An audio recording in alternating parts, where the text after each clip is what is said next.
agar kegiatan ini dapat bernilai ibadah, marilah kita berdoa bersama yang akan dipimpin Kepala Kantor Kementerian Agama Kota Makassar. Tersilakan kepada Ustaz Bapak Dr. Hadim Asyad Ambotul M. Saya belum kajian jaringan. Suara itu masih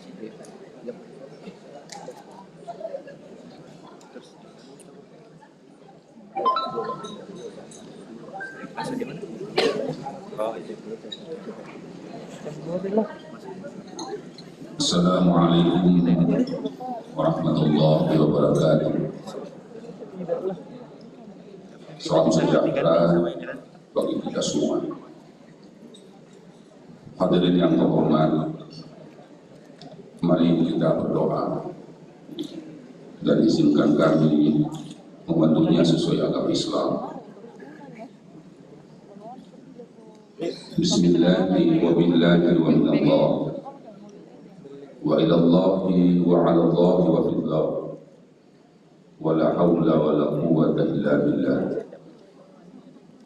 Alhamdulillah rabbil alamin, hamdan syakirin, hamdan na'imin, hamdan yuwafi ni'amahu wa yukafi masidan.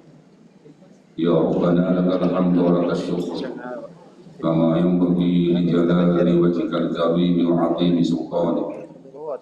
Allahumma shalli wa sallim ala sayyidina Muhammad wa ala alihi wa sahbihi ajma'in. Ya Allah, ya Tuhan kami, Rabbul Alamin,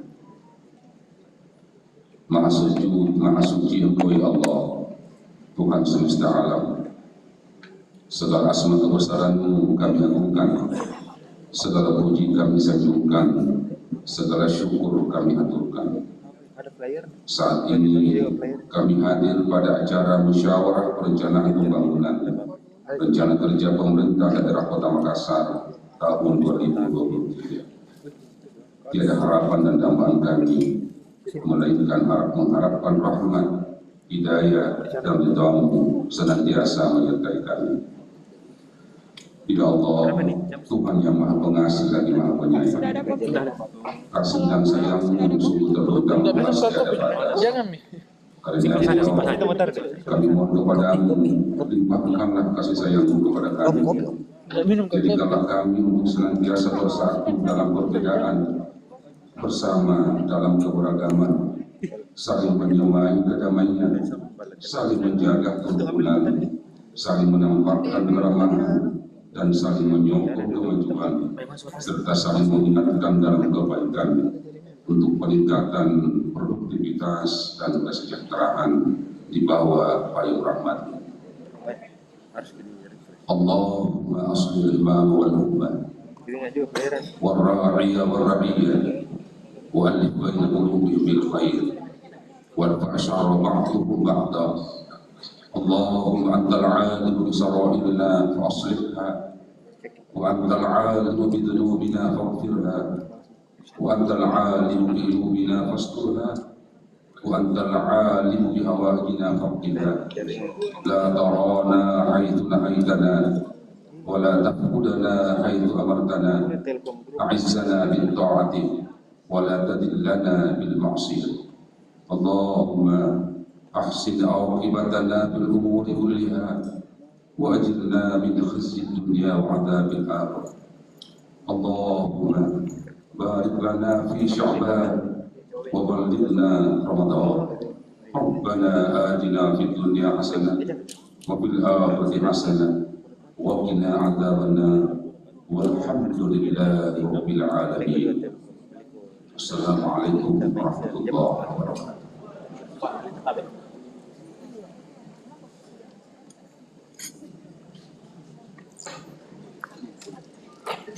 Bapak Ibu hadirin yang sama kami hormati. Acara musyawarah rencana pembangunan rencana kerja pemerintah daerah RKPI Kota Makassar tahun 2023 yang dilaksanakan pada hari ini adalah atas terlaksananya seluruh kegiatan musrembang di 15 kecamatan di Kota Makassar. Itu kita saksikan bersama-sama kegiatan dari musrembang dari 15 kecamatan di Kota Makassar.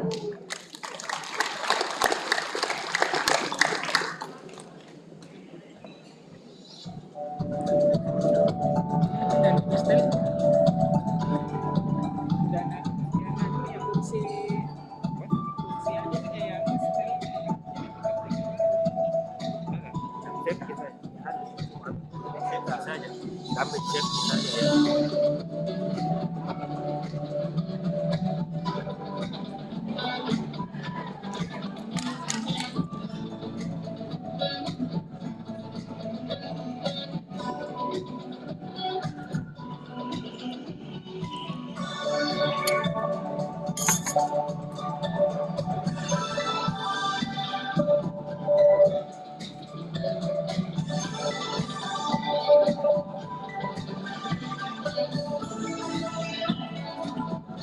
bisa.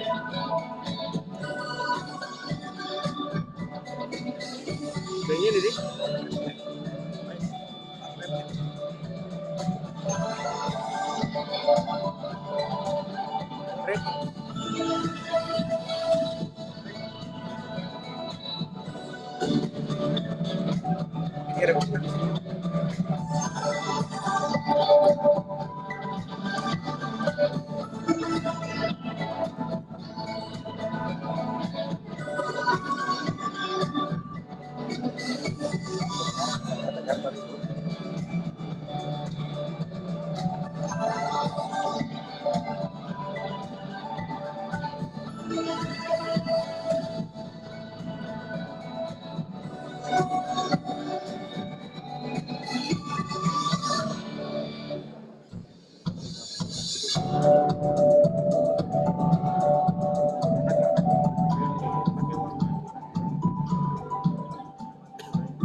Hadirin yang kami hormati, selanjutnya laporan Ketua Panitia Pelaksana.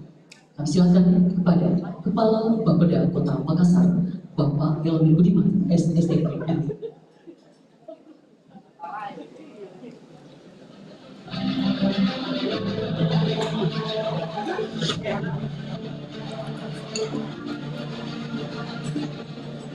Bismillahirrahmanirrahim.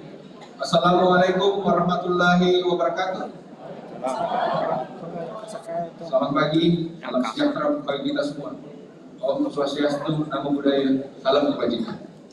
Yang terhormat Bapak Gubernur Sulawesi Selatan, yang dalam hal ini diwakili oleh Bapak Kepala Bapeda Provinsi Sulawesi Selatan, yang terhormat Bapak Wali Kota Makassar, Ibu Wakil Wali Kota Makassar, yang terhormat Sekretaris Daerah Kota Makassar, yang terhormat anggota DPRD Provinsi Sulawesi Selatan, Dapil Kota Makassar, yang terhormat Ketua DPRD, pimpinan DPRD beserta seluruh anggota DPRD Kota Makassar, yang terhormat unsur forum koordinasi pimpinan daerah Kota Makassar, yang terhormat tim ahli pemerintah Kota Makassar, Ketua tim Penggerak PKK dan Wanita beserta seluruh jajarannya, yang terhormat seluruh asisten, staf ahli, kepala SKPD, kepala bagian, perusahaan daerah, serta para camat sekota Makassar, yang terhormat para delegasi kecamatan, ketua RT RW, tokoh masyarakat, tokoh adat, kelompok perempuan, kelompok pemuda, dan organisasi masyarakat, serta para hadirin undangan peserta musrembang RKPD Kota Makassar yang hadir di tempat ini maupun yang hadir secara daring. Pelaksanaan musrembang RKPD merupakan amanat Undang-Undang Nomor 25 Tahun 2004 tentang Sistem Perencanaan Pembangunan Nasional dan Peraturan Menteri Dalam Negeri Nomor 86 Tahun 2017 tentang tata cara perencanaan, pengendalian, dan evaluasi pembangunan daerah, tata cara evaluasi rancangan peraturan daerah tentang RPJP, RPJMD, serta tata cara perubahan RPJP, RPJMD, dan RKPD. Maka melalui kesempatan yang berbahagia ini, perkenankan kami melaporkan beberapa hal yang berkaitan dengan pelaksanaan musrembang RKPD Kota Makassar tahun 2020. Pertama, untuk dasar-dasar pelaksanaan, mulai dari Undang-Undang Nomor 25 tahun 2024 tentang Sistem Perencanaan Pembangunan Nasional sampai dengan Peraturan Wali Kota Nomor 106 tahun 2021 tentang penyamaran APBD Kota Makassar tahun anggaran 2020. Kedua, untuk tujuan pelaksanaan yang pertama, untuk menyepakati permasalahan pembangunan daerah dan prioritas pembangunan daerah.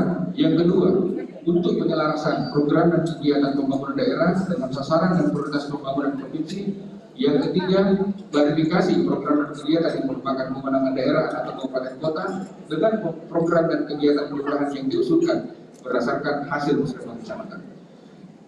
Yang ketiga, berkaitan dengan output. Output yang diharapkan dari pelaksanaan kegiatan musyawarah pada hari ini, yaitu yang pertama, untuk hasil penyelarasan serta klarifikasi program dan kegiatan kelurahan yang diusulkan berdasarkan hasil musyawarah kecamatan dengan program dan kegiatan SKPD. Yang kedua, berita acara kesepakatan hasil musyawarah RKPD tahun 2023 yang selanjutnya akan ditandatangani oleh seluruh unsur yang mewakili pemangku kepentingan. Peserta musyawarah RKPD Kota Makassar tahun 2023 ini dihadiri oleh yang pertama, anggota DPRD Provinsi Sulawesi Selatan daerah Dapil Kota Makassar. Yang kedua, Bapelitbang Banda Provinsi Sulawesi Selatan. Yang ketiga, unsur forum koordinasi pimpinan daerah Kota Makassar. Yang keempat, seluruh pimpinan DPRD Kota Makassar beserta seluruh anggota DPRD Kota Makassar. Yang kelima, tim ahli pemerintah Kota Makassar. Yang keenam, sekretaris daerah Kota Makassar, asisten, staf ahli, kepala SKPD, Perusda lingkup Kota Makassar serta camat Kota Makassar. Selanjutnya, yang ke-8, delegasi Kecamatan Kota Makassar, Ketua Tim Penggerak PKK, dan Ketua dan Wanita Kota Makassar, para tokoh agama dan tokoh masyarakat, organisasi masyarakat, NGO, LSM, asosiasi profesi, wartawan media cetak dan elektronik, dan yang terakhir, seluruh peserta musyawarah yang mengikuti secara daring. Waktu dan tempat pelaksanaan kegiatan ini dilaksanakan pada hari Jumat, tanggal 25 Maret 2022 yang bertempat di Hotel Claro, Makassar. Demikianlah laporan ini kami sampaikan dan kiranya kami mohon kesediaan Bapak Gubernur Sulawesi Selatan atau yang mewakili dapat memberikan sambutan sekaligus membuka acara musyawarah rencana pembangunan rencana kerja pemerintah daerah atau musyawarah RKPD Kota Makassar tahun 2023. Sekian dan terima kasih. Wabillahi taufiq wal hidayah. Assalamualaikum warahmatullahi wabarakatuh. Keduliki, salam.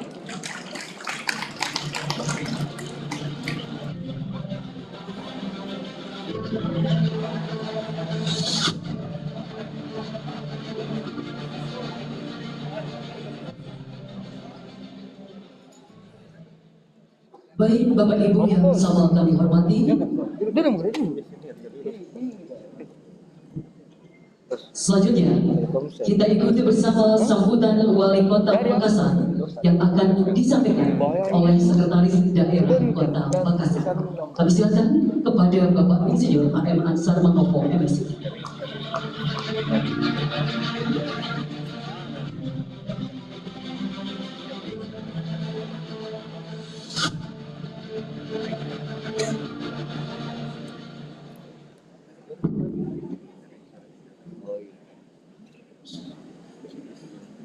Assalamualaikum warahmatullahi wabarakatuh.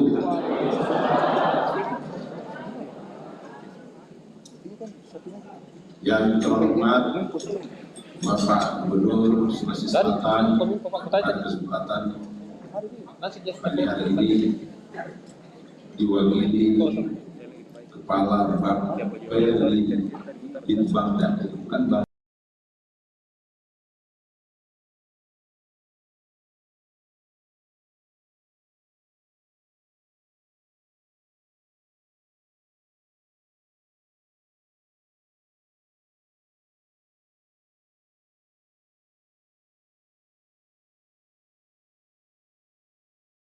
Saya hormati Wakil Wali Kota Makassar yang juga hadir lewat virtual.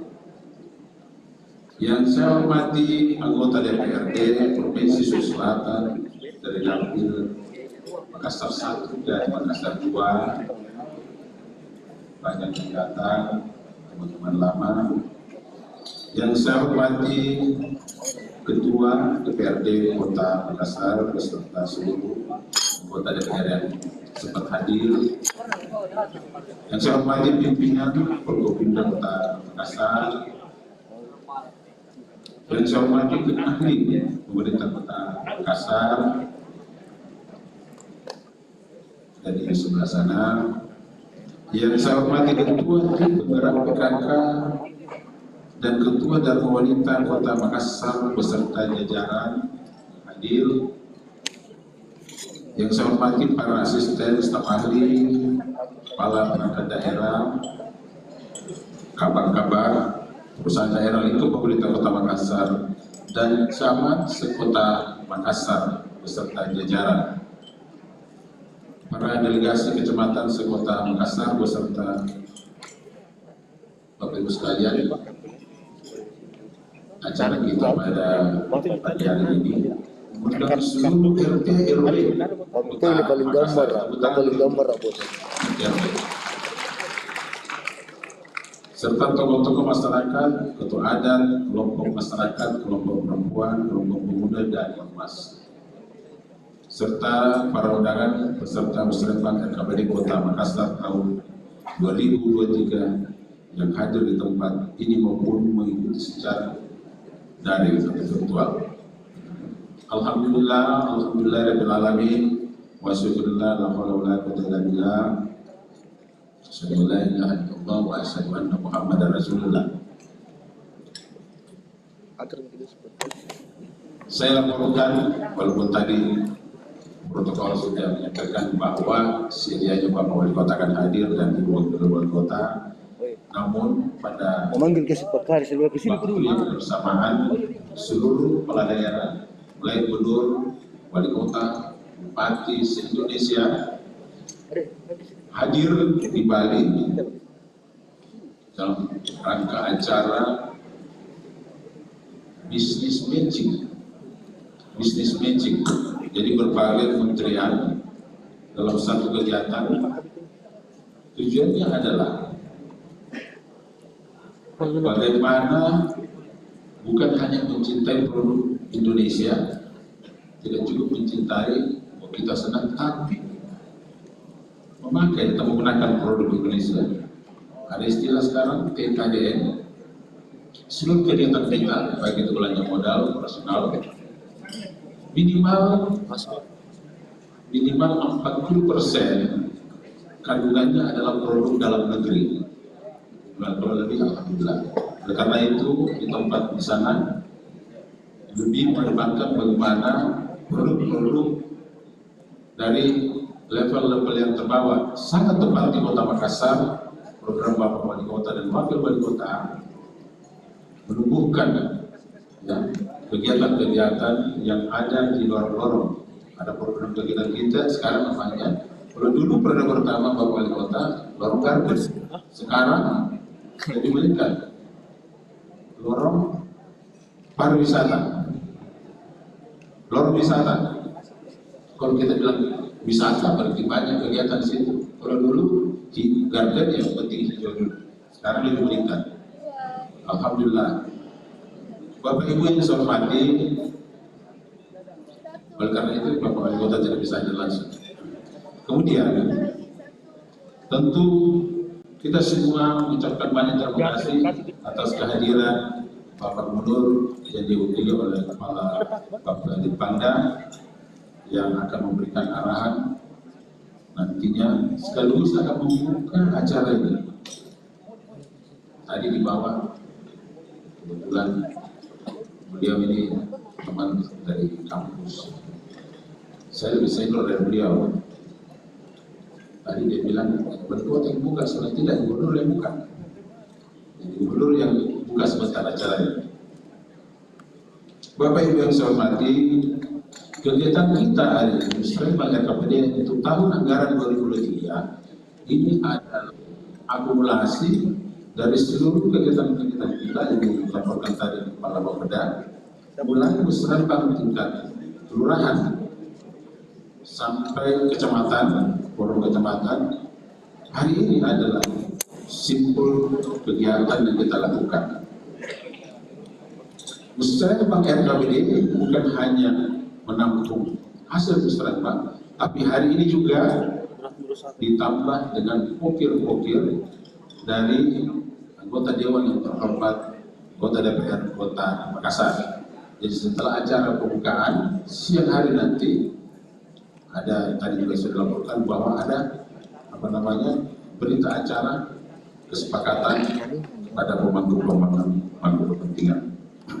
Bapak Ibu yang saya hormati, kemudian saya juga pada kesempatan ini menyampaikan bahwa vaksinasi untuk Kota Makassar untuk tahap 1, vaksin tahap 1 adalah sudah hampir 100%, sudah 96, sekian, hampir 100%. Kemudian untuk tahap 2, ya, alhamdulillah tenang. Untuk tahap 2 itu sudah menembus 55%. Ya. Saya baru-baru berkunjung ke Bali, mendahului Bapak Wali Kota. Sekarang kalau naik pesawat tidak ada lagi pemeriksaan itu. Yang penting minimal 2 kali vaksin, kalau cukup lengkap lolos masuk. Bapak Ibu saya hormati, akhir kata kepada Bapak Gubernur Sulawesi Selatan yang dalam hal ini diwakili oleh Kepala Bapeda Provinsi Sulawesi Selatan, kami mohon kesediaannya untuk memberikan arahan sekaligus buka acara musrembang RKPD Kota Makassar tahun anggaran untuk tahun 2023 secara resmi. Sekian dan terima kasih. Peduli Assalamualaikum warahmatullahi wabarakatuh. Wali Kota Makassar, Ismul Haji Muhammad Ramdan Komandan.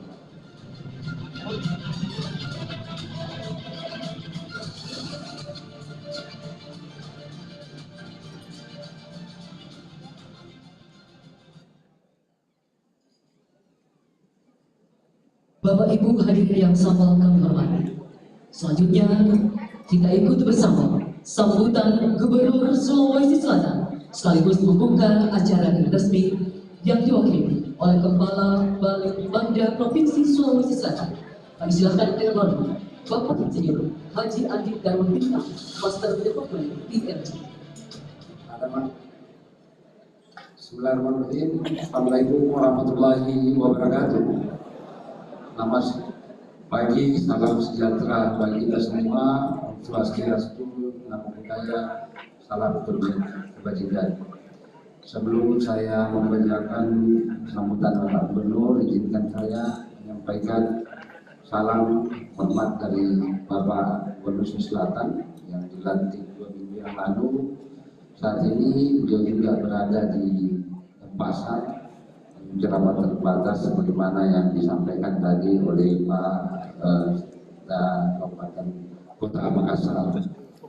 Jadi apa yang kita laksanakan hari ini merupakan bagian dari proses yang harus kita tempuh berdasarkan norma-norma perencanaan yang ada.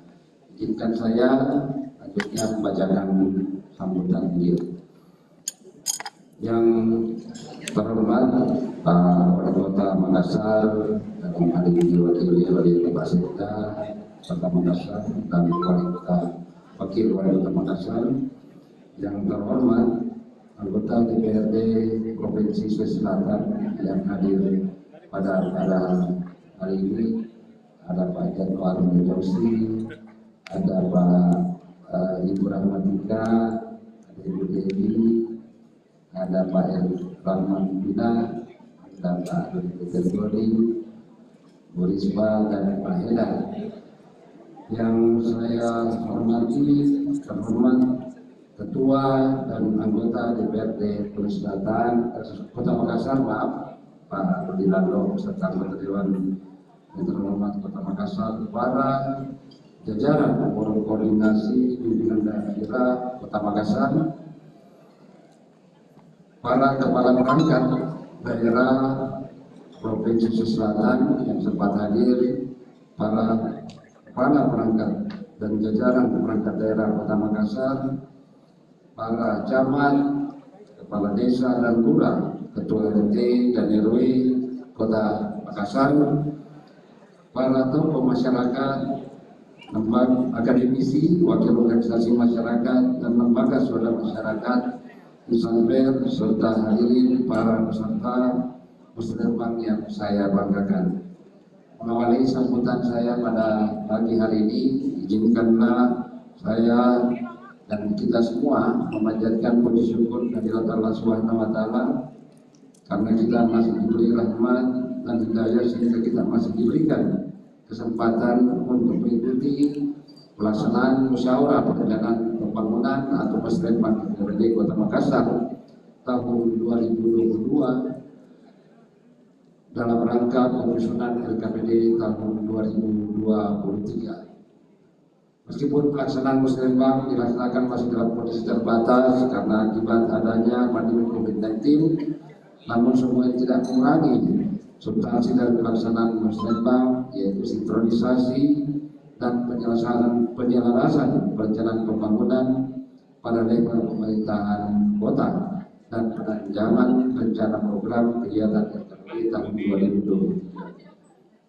Secara khusus, saya ingin menyampaikan terima kasih dan apresiasi serta penghargaan yang setinggi-tingginya kepada para bupati, wali kota, dan seluruh pemangku kepentingan pembangunan atas segala dukungan, kontribusi, dan sinergitasnya dalam penyelenggaraan pemerintahan dan pembangunan dalam mewujudkan kesejahteraan yang lebih sejahtera.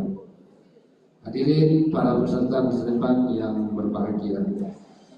Musyawarah perencanaan pembangunan yang kita laksanakan pada hari ini merupakan forum dialog antara seluruh pemangku kepentingan pembangunan sekaligus penyampaian rancangan LKPD tahun 2023 yang memuat arah kebijakan program dan kegiatan strategis beserta indikatif pembiayaan yang bertujuan untuk penyelarasan serta sinkronisasi program dan kegiatan pembangunan daerah dengan sasaran dan prioritas pembangunan provinsi dan prioritas nasional, serta melakukan verifikasi program dan kegiatan yang disuruhkan berdasarkan kewenangan sesuai hasil musrenbang. Penyusunan dokumen LKPD merupakan bentuk perencanaan pembangunan daerah yang dilaksanakan dengan orientasi pada proses pendekatan teknokratik, partisipatif, politis, top down, dan bottom up. Peran musrenbang memastikan bahwa arah kebijakan mulai dari pemerintah dipadukan dengan kebutuhan masyarakat dari bawah dengan melalui proses melibatkan seluruh pemangku kepentingan dengan mempertimbangkan aspek politik tanpa menimbangkan kaidah keilmuan. Koordinasi untuk pencapaian tujuan tersebut dilakukan dalam forum yang kita laksanakan secara berjenjang dari tingkat desa kelurahan, tingkat kecamatan, tingkat kabupaten, dilanjutkan dengan tingkat provinsi, dan berakhir pada musrenbang nasional dengan kewenangan masing-masing tingkatan. Dengan pendekatan tersebut diharapkan tercipta kerjasama yang kuat antar perangkat daerah dan pemangku kepentingan pembangunan dalam rangka sinergi dan berbagi peran dalam menjalankan program dan kegiatan prioritas pembangunan. Bapak Ibu yang saya hormati, patut kita syukuri bahwa kondisi ekonomi Sulawesi Selatan di tahun 2021 menunjukkan perbaikan yang cukup signifikan meskipun kita masih dalam pandemi COVID-19 dibandingkan dengan tahun 2020. Secara umum, gambaran kondisi makroekonomi Sulawesi Selatan selama tahun 2021 adalah sebagai berikut. Pertumbuhan ekonomi Sulawesi Selatan tahun 2021 bertumbuh positif 4,65%, meningkat dibandingkan dengan tahun 2020 yang berada pada level yang masih kontraksi sekitar 0,71%. Angka ini lebih tinggi dibandingkan pertumbuhan ekonomi rata-rata nasional sebesar 3,69%, dan Sulawesi Selatan berada pada urutan ke-7 pertumbuhan tingkat tertinggi secara nasional. Peningkatan pertumbuhan ini utamanya didukung oleh sektor pertanian yang tumbuh sebesar 1,29% dan diikuti oleh sektor perdagangan sebesar 0,9%. Hal ini menunjukkan bahwa di tengah keterpurukan ekonomi nasional, Sulawesi Selatan dapat bertahan dengan dukungan sektor pertanian dan perdagangan.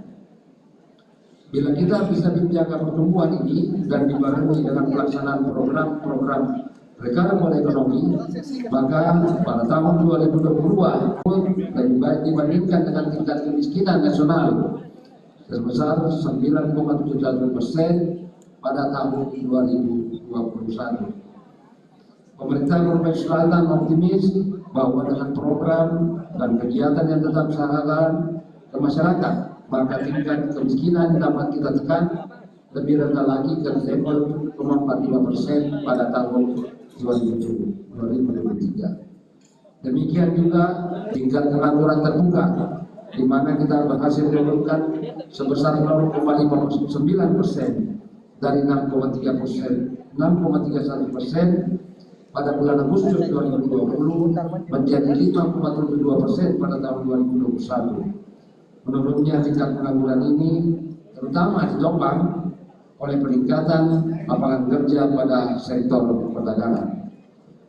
Pada peningkatan indeks pembangunan manusia kita bisa mencapai pada angka 72,24 atau kita bisa tingkatkan sebesar 0,31 dari 71,93 pada tahun 2020. Terakhir, ketimpangan pendapatan masyarakat dan Gini rasio yang digambarkan pada tahun 2021 menurun menjadi 0,377 dibandingkan dengan September 2020 sebesar 0,382. Bapak Ibu yang saya hormati, prioritas pembangunan tahun 2023 masih dipengaruhi adanya pandemi COVID-19 yang mempengaruhi aktivitas ekonomi masyarakat secara formal dan informal, yang mengakibatkan masih banyak masyarakat tidak dapat melakukan transaksi secara langsung, khususnya pada sektor jasa.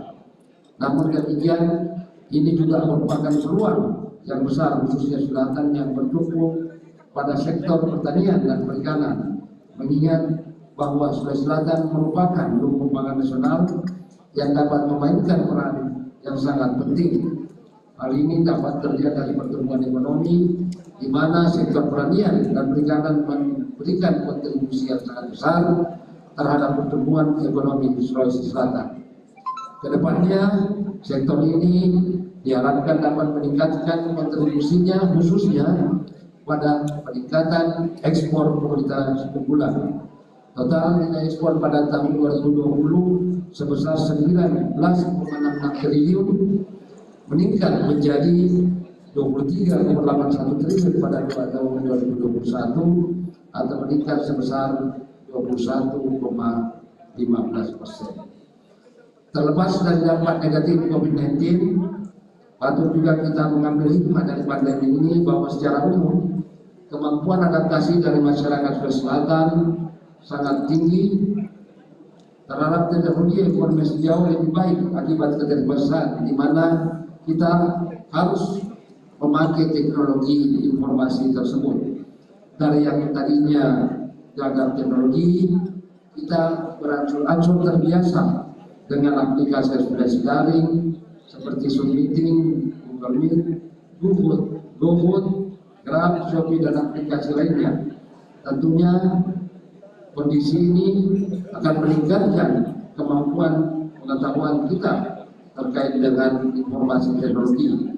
Begitu juga dengan naiknya proporsi UMKM yang terlibat dalam aplikasi daring, tercatat kenaikan transaksi komersi di Indonesia sebesar 100 triliun rupiah per tahun. Secara umum, kondisi dapat menciptakan pola kerja baru yang lebih efisien dan efektif dari segi waktu dan biaya produksi, sehingga kita bisa melakukan penghematan biaya-biaya tersebut dan dialihkan pada biaya yang lebih produktif.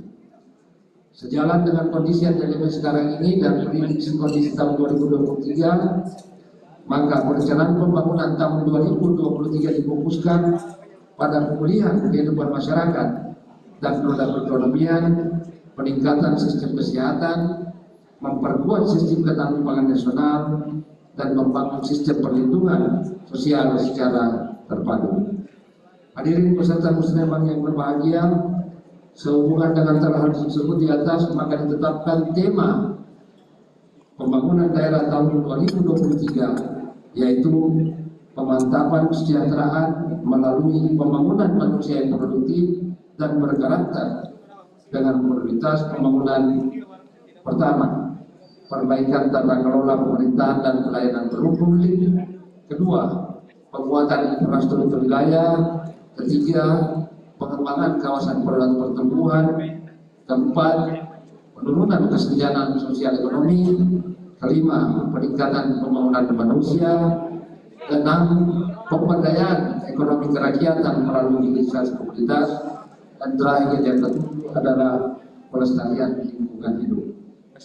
Adapun target kinerja pembangunan Sulawesi Selatan, di mana Makassar merupakan salah satu membentuk angka kumulatif dan target kinerja pembangunan Provinsi Selatan secara makro pada tahun 2023 adalah pertumbuhan ekonomi diproyeksikan tumbuh sebesar 4,71 sampai dengan 6,18%, kemudian tingkat kemiskinan 8,26%, tingkat pengangguran terbuka sebesar 6,26%, indeks pembangunan manusia sebesar 73,05%, dan Gini rasio 0,376. Untuk mencapai target pertumbuhan tersebut dibutuhkan kerja yang fokus dan terkoordinasi antar semua sektor dan pelaku pembangunan dengan selalu mengedepankan kepentingan masyarakat dalam setiap program pelaksanaan pembangunan.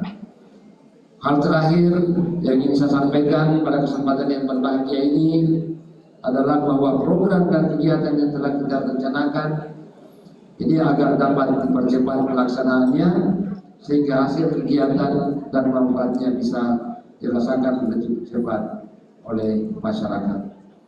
Demikianlah hal-hal yang dapat saya sampaikan, dan sesuai dengan permintaan Pak Sekda tadi, dengan mengucapkan Bismillahirrahmanirrahim, acara Musbelbang dalam rangka pelaksanaan RP tahun 2023 Kota Makassar saya nyatakan dengan resmi dimulai.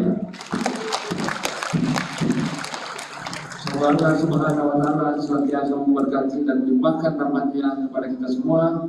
Sekian, wabillahi taufiq wal hidayah. Wassalamualaikum warahmatullahi wabarakatuh. Gubernur Sulawesi Selatan Andi Sudirman Sulaiman. Sekian.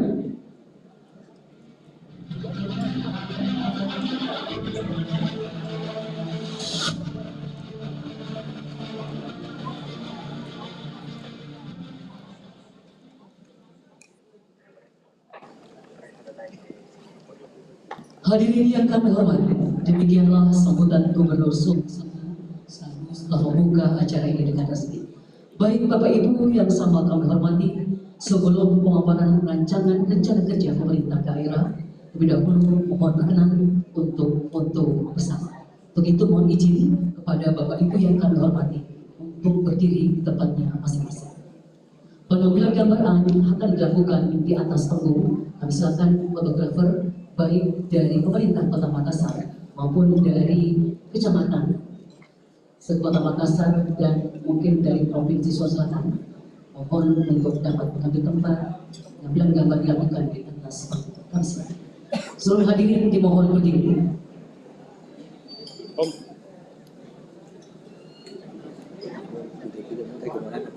Cocok ini.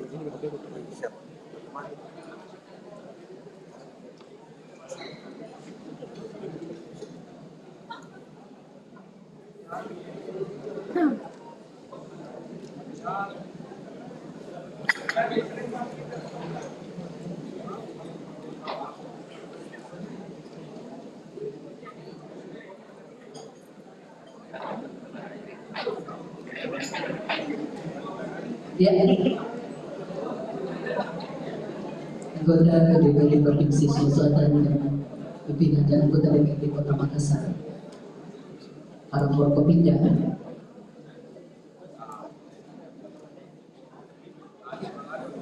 ya,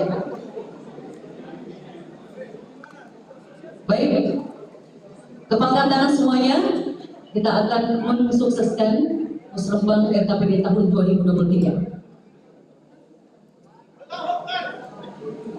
1, 2, 3. Makassar.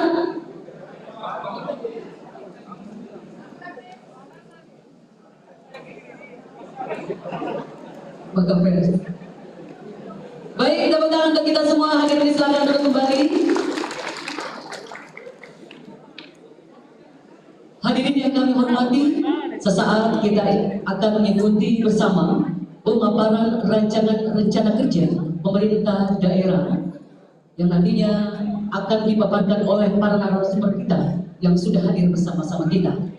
Acara ini nantinya akan dipandu langsung oleh moderator, yaitu Bapak Anwar SEMSI.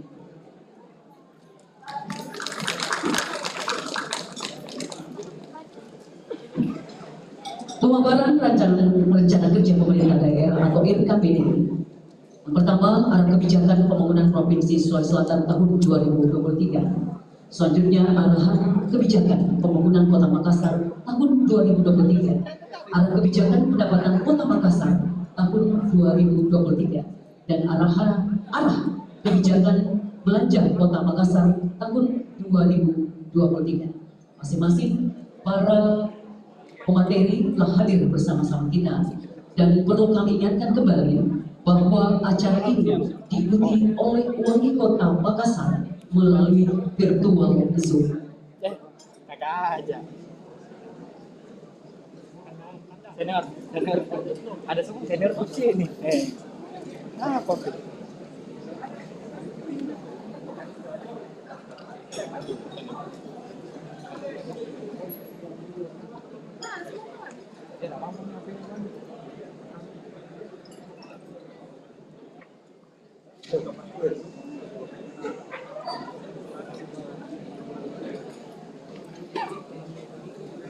Mohon berkenan, sesaat lagi kita akan bersama-sama untuk Zoom virtual wali kota akan memberikan arahan-arahan tentang pelaksanaan musyawarah dan pembangunan RKPD tahun 2023 pemerintah Kota Makassar. Begitu kepada seluruh tamu undangan untuk tetap berada di tempat, mohon untuk tidak meninggalkan tempat ini sampai acara selesai. Demikian kami sampaikan, atas perhatian dan kerjasamanya diucapkan terima kasih.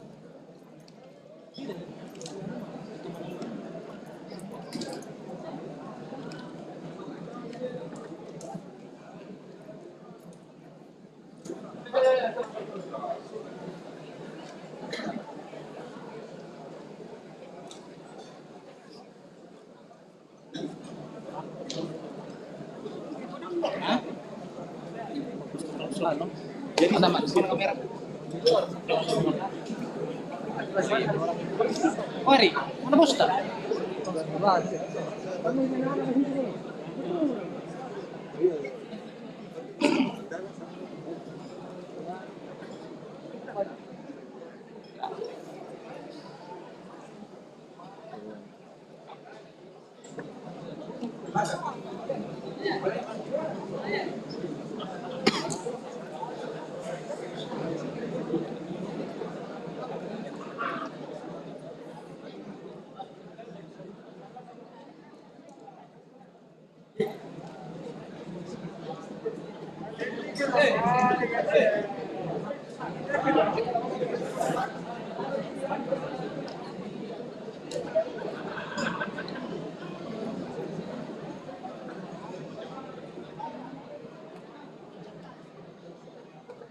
Apa ya? Burhan, masih ada di Burhan. Ada hari.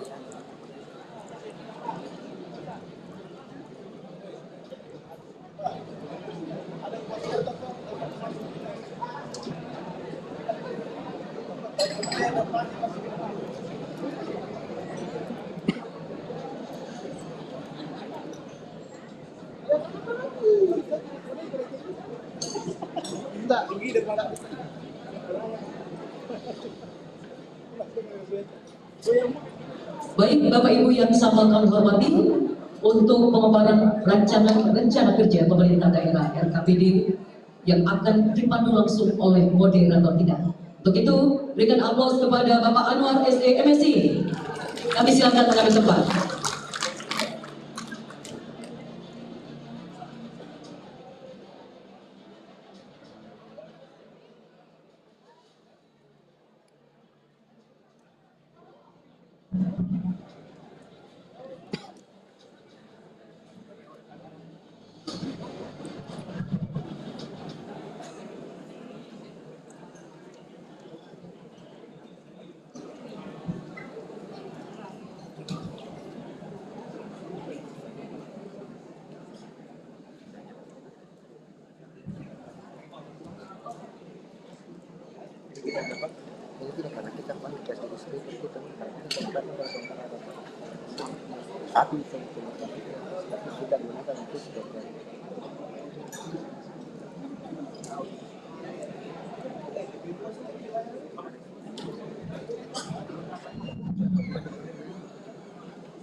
Bismillahirrahmanirrahim.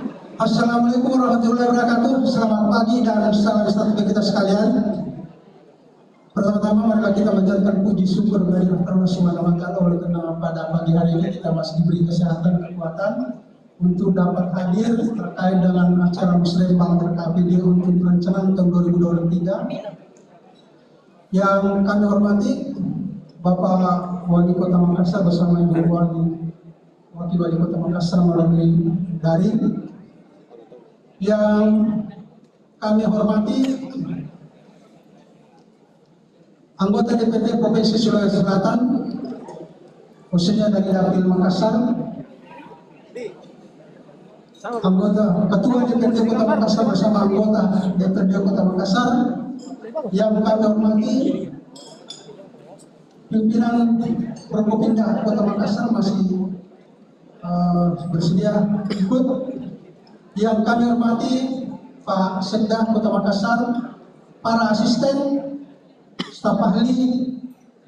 Yang kami hormati tim ahli Bapak Wali Kota Makassar, masih ada Pak Profesor, Pak Ustaz, Ibu Naida, Pak Profesor.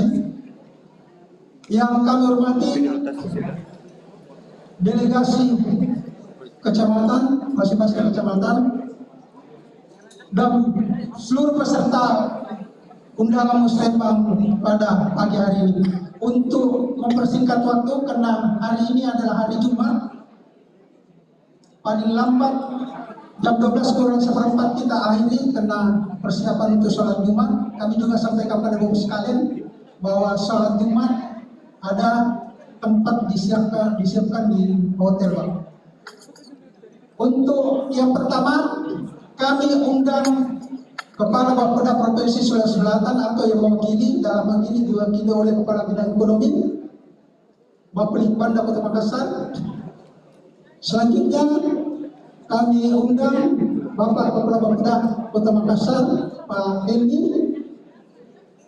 Yang selanjutnya Kepala Badan Pengelola Keuangan dan Aset Kota Makassar. Dalam hal ini diwakili oleh kepada bidang anggaran. Kami persilakan Pak Bidang. Selanjutnya Kepala Badan Pendapatan Kota Makassar. Tadi ada Pak Firman, saya lihat. Silakan Pak Firman. Terima kasih.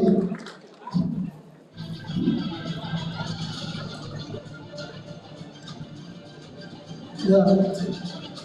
Perlu juga kami sampaikan kepada saudara sekalian bahwa di samping seluruh SKPD yang hadir pada pagi hari ini, juga kita ada melalui live streaming yang diikuti kepada seluruh sekretaris camat, para lurah, para ketua RW dan RT Kota Makassar, dan seluruh ASN maupun non ASN lingkup pemerintah Kota Makassar. Ya, untuk mempersingkat waktu, kami memberikan kesempatan kepada Kepala Bapelitbang Provinsi Sulawesi Selatan atau yang mewakili dalam ini Kepala Bidang Ekonomi Bapelitbang Kota Makassar. Waktu dan kesempatan kami berikan, Pak. Waktunya ini kurang lebih 15 menit. Ya, kami silakan, Pak. Baik, terima kasih moderator. Bismillahirrahmanirrahim.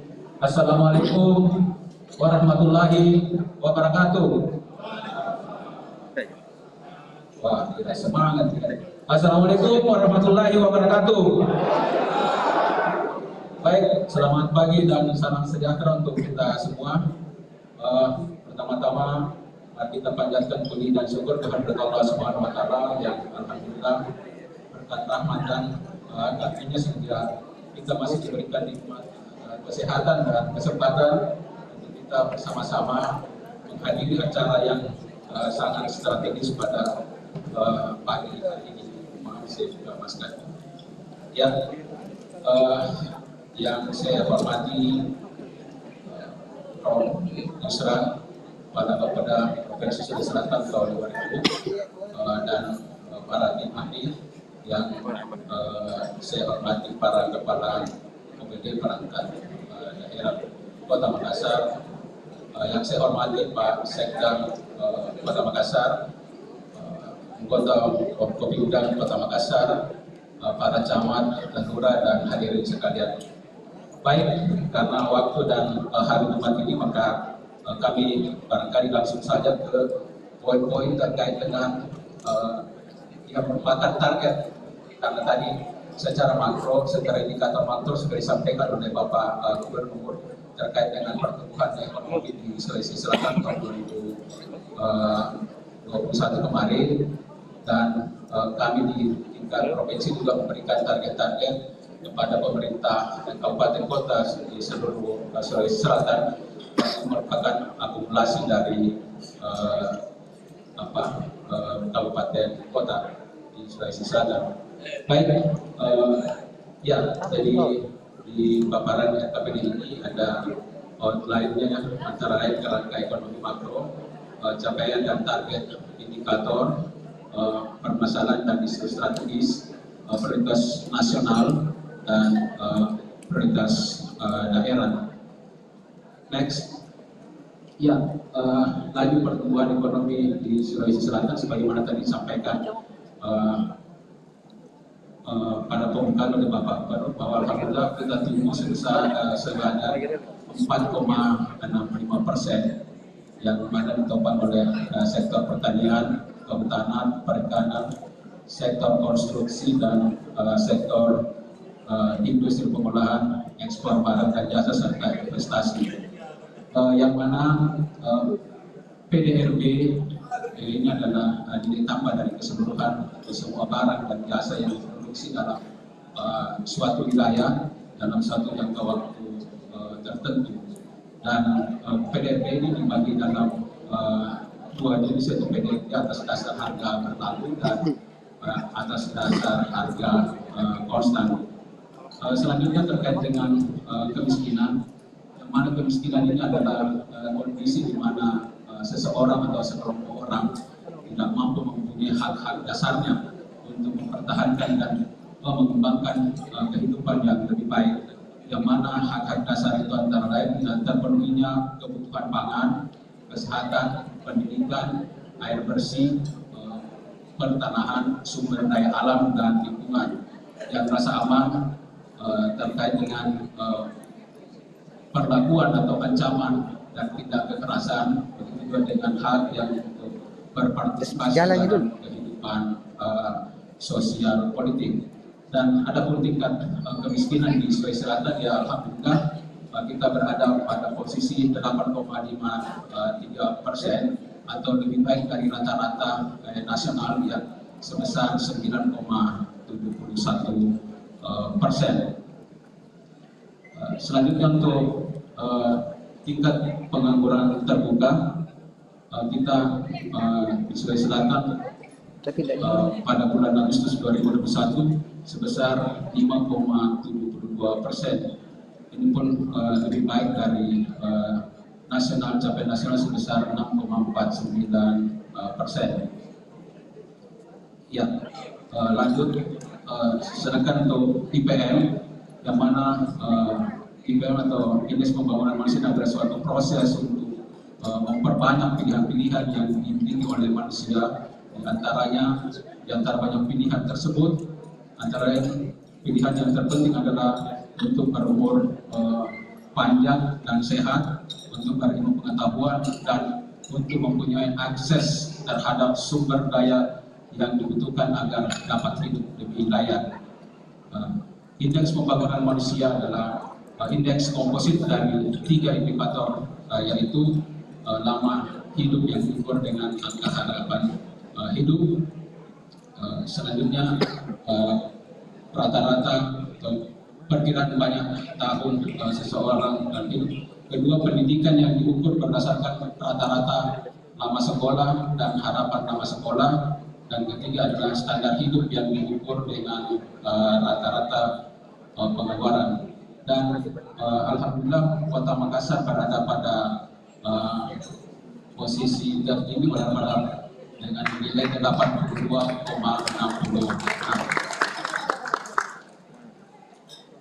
Begitu juga dengan Gini rasio. Ya, Gini rasio ini adalah koefisien, adalah alat mengukur derajat ketidakmerataan di distribusi penduduk. Dan posisi Provinsi Sulawesi Selatan berada pada angka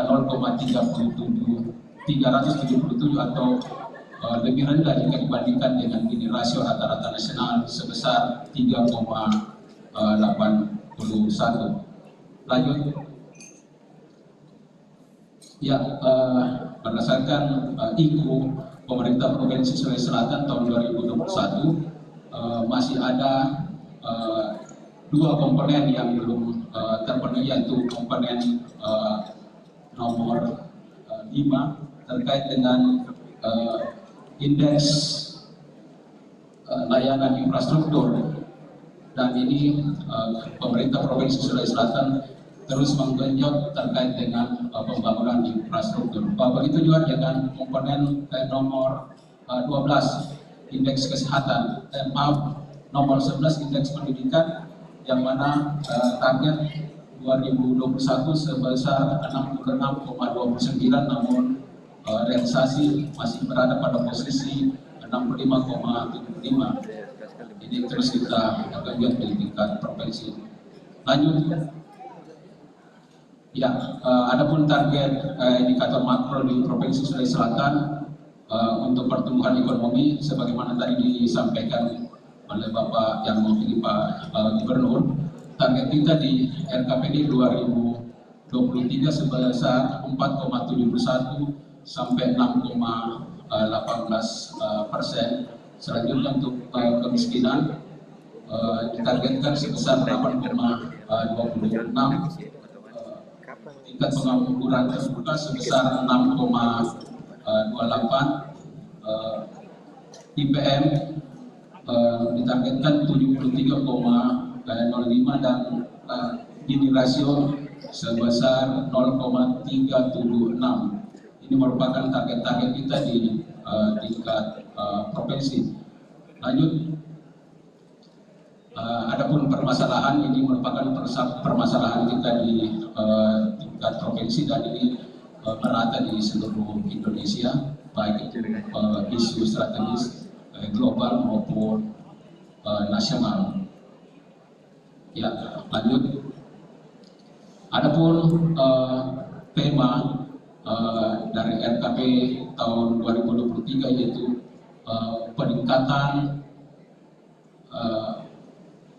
produktivitas untuk transformasi ekonomi yang inklusif dan berkelanjutan. Sedangkan tema untuk tingkat regional Sulawesi yaitu peningkatan infrastruktur antar wilayah regional Sulawesi untuk transformasi ekonomi yang inklusif dan berkelanjutan serta berdaya saing. Sedangkan tema RKP di Provinsi Sulawesi Selatan tahun 2023, yaitu pemantapan kesejahteraan melalui pembangunan manusia yang produktif dan berkarakter. Lanjut, sedangkan arah kebijakan pembangunan tahun 2023 untuk tingkat nasional, kita bisa lihat bersama. Sedangkan untuk di provinsi yaitu ada 12 poin, dan ini merupakan kami sangat berharap untuk Kota Makassar untuk ini menjadi perhatian kita bersama. Lanjut, sedangkan keterkaitan prioritas daerah dengan prioritas nasional ini alhamdulillah komunikasi diberikan. Kalau lihat gambarnya ini kita bingung sendiri biasa, karena tapi intinya alhamdulillah apa yang merupakan arah kebijakan dari tingkat nasional itu kita sudah selaraskan dengan arah kebijakan di tingkat provinsi. Lanjut, ya, lanjut barangkali kita lanjut Pak, lanjut terus lanjut. Ya, ini merupakan target indikator makro kita di tingkat provinsi, yang mana di tahun 2023 kita berharap Makassar untuk pertumbuhan ekonomi berada di posisi 5,57 sampai dengan 6,39%. Untuk IPM kita berharap makin lebih baik lagi di Makassar yang berada pada posisi 83,42. Lanjut, ya, untuk pengangguran terbuka berada pada posisi 12,49 dan kemiskinan berada pada 4,30.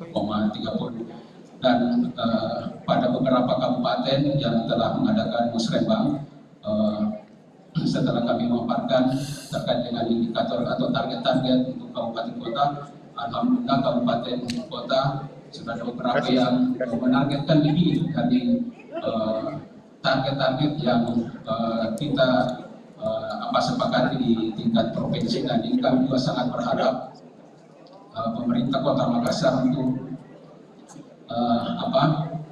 bisa memberikan target di tingkat Kota Makassar sendiri untuk yang lebih tinggi dari target-target yang ada di tingkat provinsi, sehingga bisa menjadi substitusi kepada kabupaten-kabupaten yang tidak mencapai target sebagaimana tahun-tahun sebelumnya. Ya, adapun di rasio, kita berharap tingkat Kota Makassar berada pada posisi 0,381. Barangkali untuk indikator makro terkait dengan target-target Provinsi Sulawesi Selatan ke kabupaten kota, khususnya Kota Makassar, dari kami demikian. Terima kasih. Assalamualaikum warahmatullahi wabarakatuh. Waalaikumsalam warahmatullahi wabarakatuh. Terima kasih Pak Kadin atas pemaparan yang telah disampaikan terkait dengan arah kebijakan pembangunan Provinsi Sulawesi Selatan 2023. Selanjutnya kesempatan yang kedua kita berikan kesempatan kepada Pak Kabar Bapeda Kota Makassar, ini terkait dengan arah kebijakan pembangunan Kota Makassar tahun 2023 tentu berdasarkan Perda nomor 5 tahun 2021 tentang RPJMD Kota Makassar. Silakan Pak Kabar.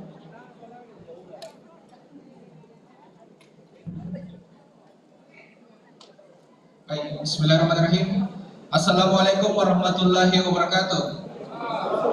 Selamat siang Bapak dan Ibu sekalian, para hadirin dan hadirat yang berada di ruangan ini serta yang hadir secara daring. Mohon izin untuk menyampaikan sekaitan dengan bahan materi kami RKPD tahun 2023. Berkaitan dengan RKPD, tentunya sebelum kita masuk atau membahas mengenai RKPD, kita kembali dulu kepada visi dan misi pemerintah Kota Makassar. di mana pada periode nomor 5 tahun 2021 pada KPD kita sangat jelas berkaitan dengan visi untuk Kota Makassar 2021 sampai dengan 2026, yaitu percepatan mewujudkan Makassar kota dunia yang sumber dan smart city dengan imunitas kota Indonesia. Di mana visi ini menyambung untuk 3 misi, di mana yang pertama untuk revolusi SDM, kemudian yang kedua untuk rekonstruksi kesehatan, ekonomi sosial dan budaya, dan yang terakhir untuk restorasi ruang kota yang inklusif. Sebagai dasar hukum dalam penyusunan kali ini tentunya tidak lupa pada Undang-Undang Nomor 25 Tahun 2024 sampai dengan Permendagri 59/2021. Terakhir dengan adanya Kemendagri 0505889 tentang SIPD, kita wajib melakukan pemetaan kembali terhadap usulan-usulan yang ada di Musrembang, baik kelurahan, kecamatan maupun kota, dengan susunan yang terakhir pada SIPD kita. Lanjut, berkaitan dengan tema RKPD untuk tahun 2023, kemarin nasional sudah menyampaikan maupun juga untuk pihak provinsi menyampaikan bahwa untuk nasional sendiri tema RKPD yaitu peningkatan produktivitas untuk transformasi ekonomi yang inklusif dan berkelanjutan. Sedangkan untuk provinsi rencana untuk temanya merupakan pemantapan kesejahteraan melalui pembangunan manusia yang produktif dan berkarakter.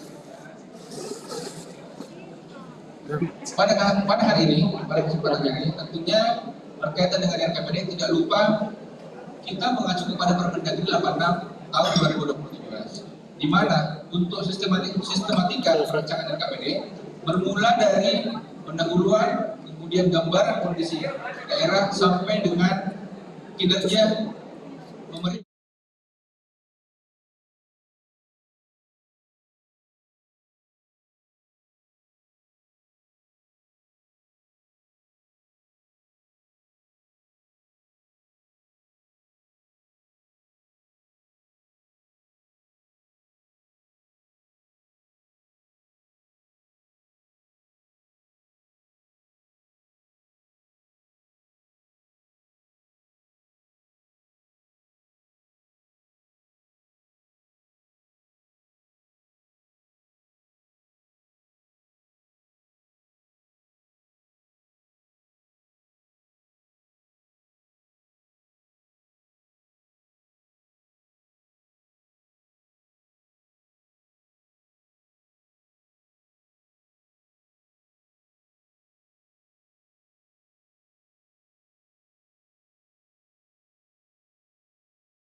Dengan capaian pembangunan, tentunya Kota Makassar sendiri kalau kita lihat pertumbuhan ekonominya kita sebenarnya rata-rata dari nasional maupun provinsi Sulawesi Selatan.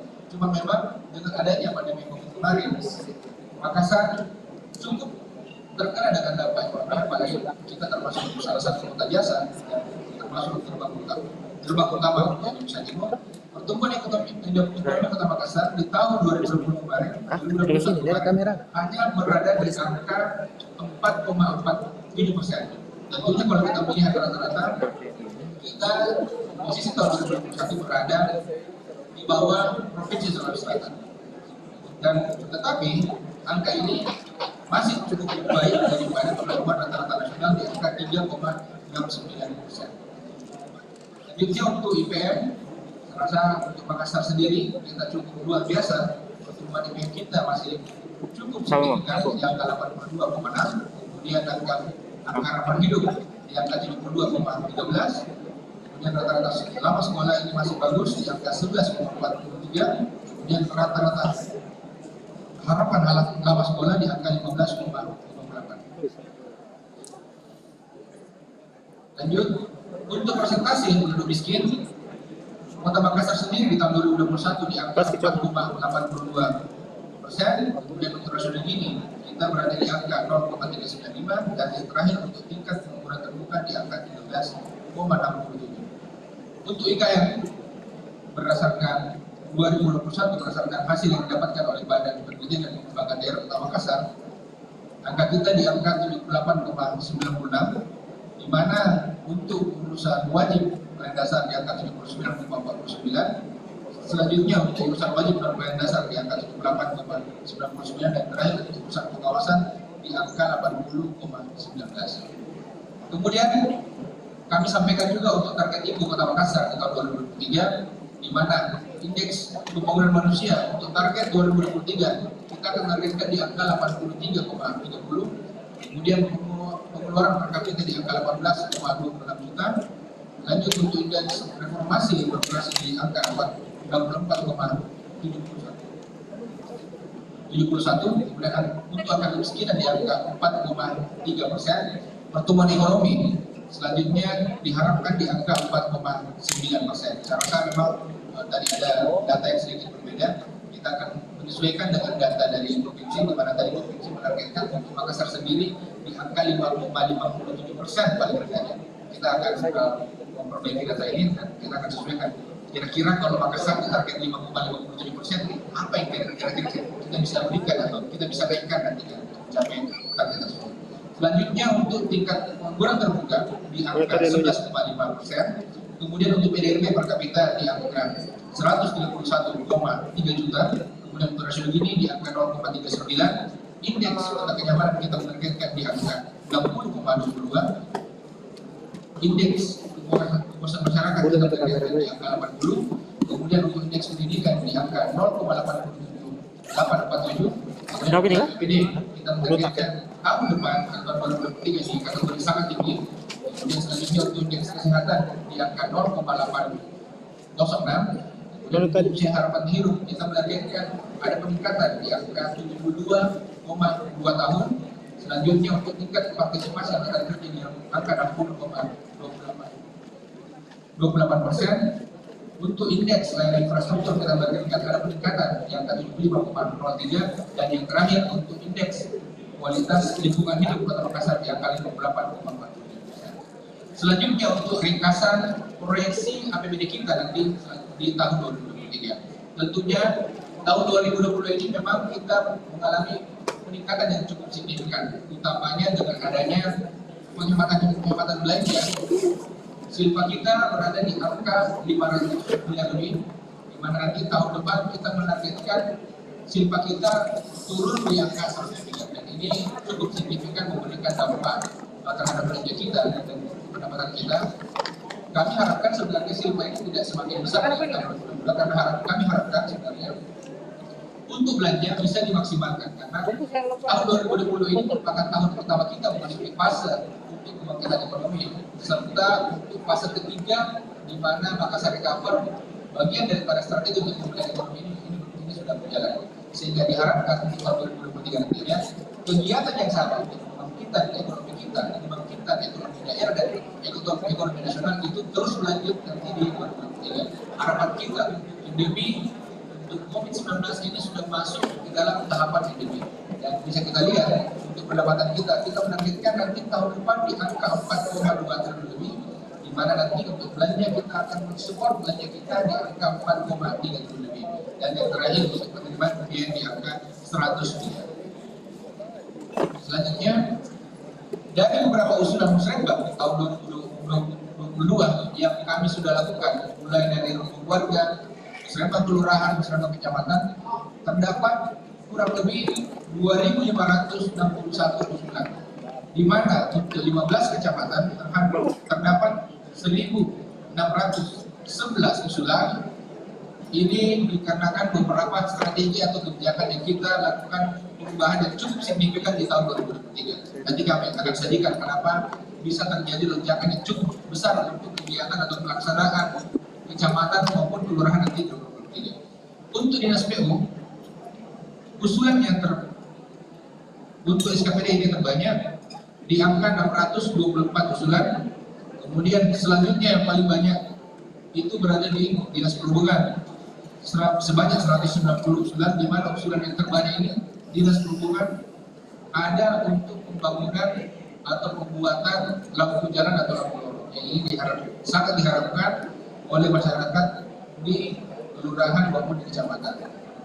Dan selanjutnya untuk 3 terbesar SKPD berada pada dinas ketenagakerjaan untuk pembukaan lapangan kerja sebanyak 27 usulan, dan sampai pada paling terakhir ada dinas perpustakaan, perdagangan, KB, pendidikan, komunikasi informatika, ketahanan pangan, dan dukcapil untuk satu usulan setiap SKPD.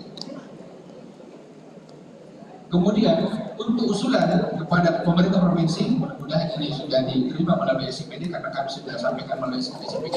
Ada 6 usulan yang kita sampaikan berkaitan dengan dinas pekerjaan umum, biro kesejahteraan rakyat, dinas perdagangan, dinas kebudayaan dan kepariwisataan, dan yang terakhir dinas perhubungan. Untuk Pokir sendiri terdapat 715 usulan untuk tahun 2023, di mana fraksi terbanyak yang mengusulkan merupakan fraksi PDIP Perjuangan sebagai 95 usulan. Kemudian yang kedua yang terbesar merupakan fraksi Partai Nasdem sebanyak 81 usulan, dan yang 3 terbesar selanjutnya fraksi Partai PAN. Untuk NIB di angka 79 usulan, PKS di angka 78 usulan, Gerindra di angka 76 usulan, P3 di angka 67, Golkar di angka 42 usulan, fraksi Demokrat di angka 33 usulan, kemudian untuk wakil ketua ada 24, 20, dan 11, dan yang terakhir untuk ketua DPRD fraksi Nasdem di angka 29 usulan. Kemudian tentunya karena kita masuk ke dalam 2023, kami dari Bapeda Kota Makassar sendiri sudah merangkaikan apa-apa saja isu yang kita sudah tangkap berkaitan dengan 2023. Berdasarkan RKPD kita, sebelum kami merumuskan RKPD, kami membuat key point dulu atau kata-kata kunci berkaitan dengan isu-isu yang ada di 2023. Ada 4 kata kunci yang berkaitan dengan isu 2023. Berkaitan dengan pertama untuk produktivitas, yang kedua berkaitan dengan kesejahteraan, yang ketiga berkaitan dengan transformasi digital, dan yang terakhir tentunya infrastruktur yang inklusif. Yang pertama untuk peningkatan produktivitas. Dari beberapa isu yang kami dapatkan, pertama tentunya karena pandemi COVID, masyarakat mengharapkan adanya lapangan pekerjaan yang unggul yang disediakan oleh pemerintah. Yang kedua, adanya dampak atau antisipasi terhadap perang antara Rusia dan Ukraina, dan kemungkinan terjadinya perang dunia ketiga nantinya. Yang ketiga untuk profesionalisme pelayanan publik dan implementasi PP 12 tahun 2022 tentang Prokopimda. Kemudian selanjutnya untuk menopang keberadaan ibu kota negara baru atau IKN, karena tentunya kita tahu sendiri Makassar itu merupakan daerah yang cukup strategis. Posisi kita dengan IKN ini cukup dekat. Kemudian selanjutnya ini yang menjadi isu terhangat di tahun 2020 ini, di mana dukungan pelaksanaan pilkada serentak nantinya di 2024. Selanjutnya untuk kemandirian untuk PAD terhadap APBD Kota Makassar.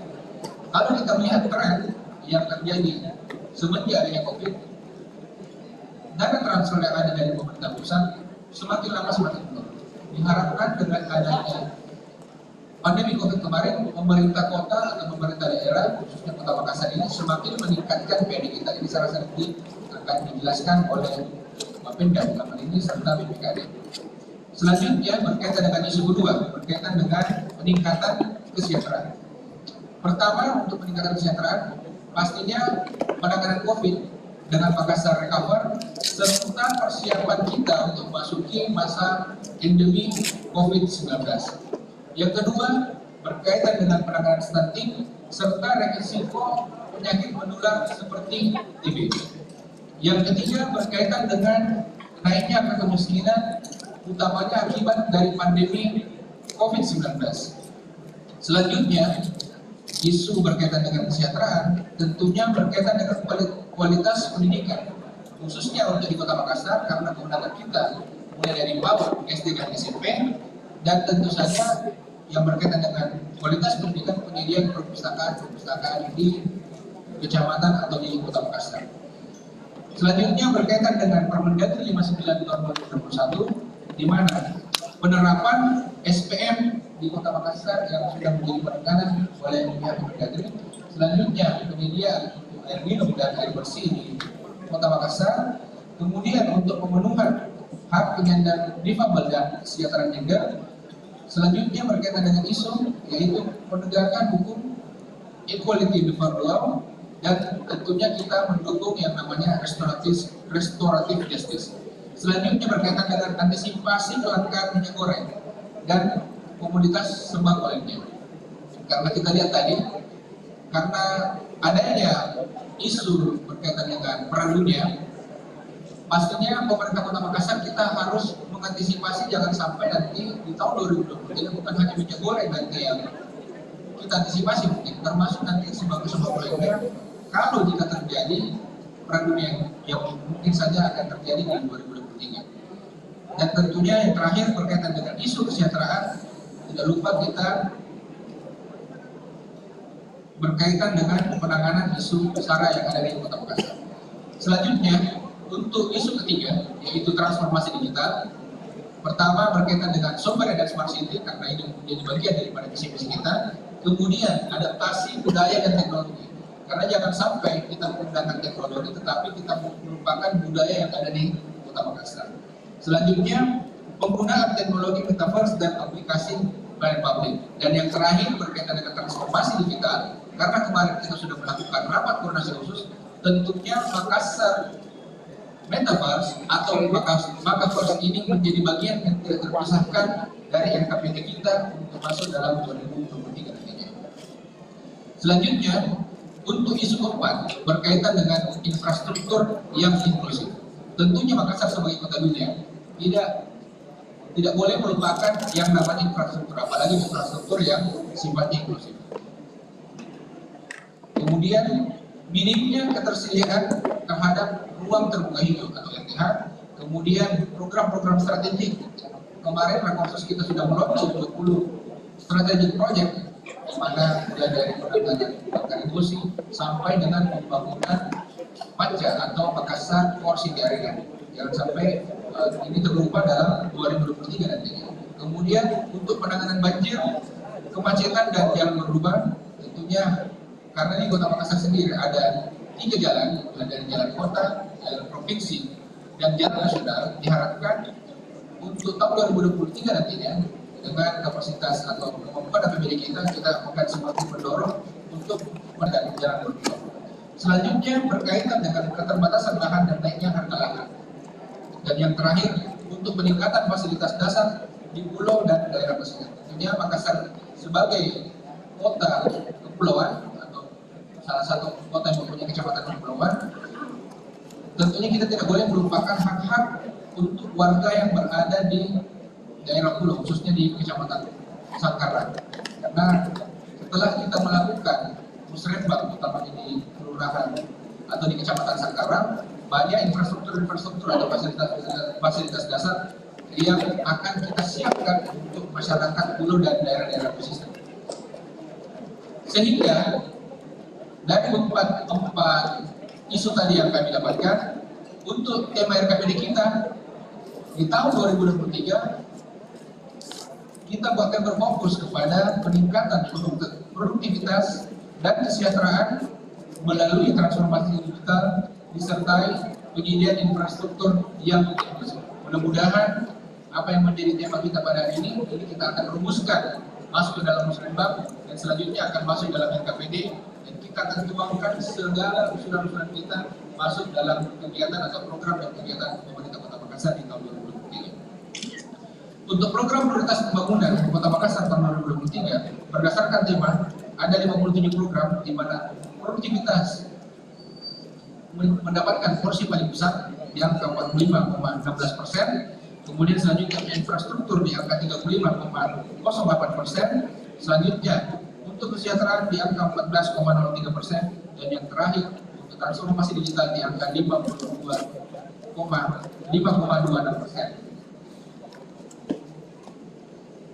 Terakhir sebelum kami tutup, dapat kami sampaikan berkaitan dengan kebijakan Pak Gubernur Musrenbang, ini termasuk salah satu kebijakan yang cukup berbeda di tahun-tahun sebelumnya, di mana kemarin kami sudah sampaikan juga melalui forum yang terhormat Musrenbang Kelurahan dan Musrenbang Kecamatan, kami memberikan porsi untuk usulan kecamatan, untuk usulan kelurahan kita membagi ke dalam dua, usulan sektoral sebesar 400 juta, serta untuk usulan dana kelurahan sebesar 400 juta juga.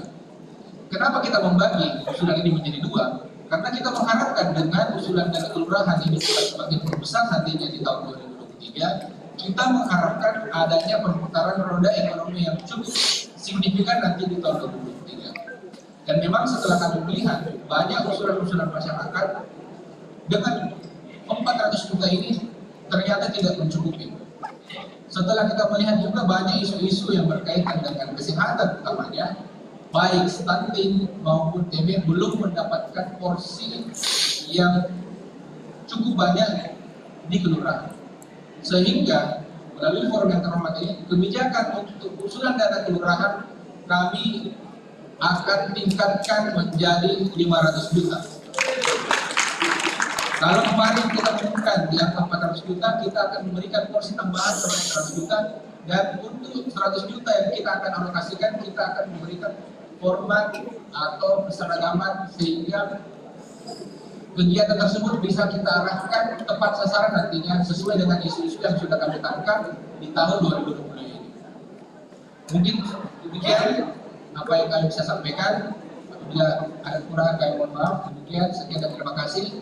Wabillahi taufiq wal hidayah. Assalamualaikum warahmatullahi wabarakatuh. Waalaikumsalam warahmatullahi wabarakatuh. Terima kasih Pak Kaban Bapeda Kota Makassar atas pemaparannya.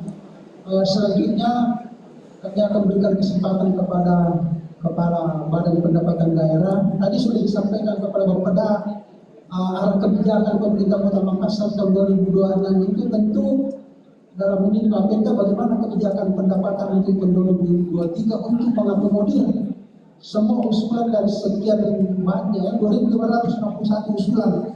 Ya, untuk mempersingkat waktu, kami berikan kesempatan kepada Bapak Kepala Badan Pendapatan Kota Makassar, Pak Firman. Kami silakan Pak Firman. Assalamualaikum warahmatullahi wabarakatuh. Selamat siang, salam sejahtera bagi kita semua. Om Swastiastu, Namo Buddhaya, salam kebajikan, salam sehat selalu. Yang kami hormati Bapak Ibu, para tamu undangan yang masih berkesempatan untuk ikut dalam acara Musrenbang KPD pada siang hari yang berbahagia ini. Izinkan kami dari Badan Pendapatan Daerah Kota Makassar memberikan sedikit pemaparan mengenai proyeksi pendapatan Kota Makassar di tahun 2022 ini. Mungkin bisa materinya, Pak.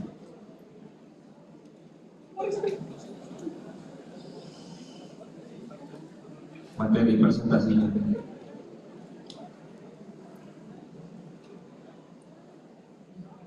Next. Jadi ingin kami sampaikan bahwa Badan Pendapatan Daerah Kota Makassar di dalam visi misi Bapak Wali Kota dan Ibu Wakil Wali Kota memiliki tugas dan fungsi di dalam misi pertama, yaitu revolusi sumber daya manusia dan percepatan reformasi birokrasi menuju sumber daya manusia kota yang unggul dengan pelayanan publik kelas dunia bersih dari indikasi korupsi. Berdasarkan RPJMD Kota Makassar tahun 2021 dan tahun 2026, Bapeda Kota Makassar sendiri memainkan peran strategisnya dalam mewujudkan misi 1 melalui tujuan 1.2 mewujudkan tata kelola pemerintahan yang bersih dan efektif. Kemudian lagi diturunkan pada sasaran 1.2.2 meningkatnya kinerja penyelenggaraan pemerintahan melalui program strategisnya, yaitu program pengelolaan pendapatan daerah dengan 2 indikator. Pertama yaitu rasio PAD pada komponen pendapatan daerah, dan yang kedua deviasi realisasi PAD terhadap anggaran sendiri. Lanjut. Berikut adalah realisasi PAD Kota Makassar dari tahun ke tahun. Kami gambarkan bahwa dari tahun 2017 hingga tahun 2021 terjadi peningkatan yang sangat signifikan, dan semoga ini menjadi awal-awal langkah bagi Badan Pendapatan Daerah Kota Makassar untuk terus meningkatkan pendapatan-pendapatannya di tahun-tahun mendatang. Ada 4 jenis PAD. Yang pertama pajak daerah, yang kedua retribusi daerah, yang ketiga hasil pengelolaan kekayaan daerah yang dipisahkan, yang keempat lain-lain pendapatan daerah yang sah. Lanjut. Untuk tahun 2021 sendiri, realisasi yang didapat oleh Badan Pendapatan Daerah Kota Makassar dalam pengelolaan pajak daerah sebesar 936 miliar dari target yang ditetapkan itu sekitar 1,1 triliun. Next. Perbandingan realisasi pendapatan dari tahun 2020 dan tahun 2021 kami akan gambarkan. Kemarin kita ketahui bersama 2 tahun terakhir ini Indonesia sendiri mengalami pandemi, dan dengan adanya pandemi kemarin itu terjadi pula kebijakan-kebijakan di pemerintah kota, khususnya di Makassar, dalam hal penerapan yang pertama PSBB, kedua lanjut PPKM level 1, level 2, dan level 3, sehingga realisasi pendapatan di bulan Januari-Maret 2021 itu menurun dibandingkan dengan realisasi 2020. Namun setelah triwulan pertama di April 2021 hingga akhir triwulan keempat itu lumayan membaik karena sudah semakin banyaknya orang yang vaksin di Makassar, dan juga mungkin dengan adanya program dari Bapak Wali Kota dan Ibu Wali Kota yaitu Makassar Recover, sehingga menjadikan struktur perekonomian yang ada di Kota Makassar mulai membaik di tahun 2020. Kita berharap di tahun 2020 ini segala kegiatan-kegiatan yang kemarin agak mungkin menjadi strict atau sedikit mungkin sudah bisa longgar di tahun-tahun ini, sehingga peningkatan menuju pandemi mungkin dapat tercapai. Next. Berikut kami gambarkan data-data wajib pajak yang ada di Kota Makassar. Yang pertama, pajak hotel itu ada sekitar 534 wajib pajak. Pajak restoran sendiri 2.719.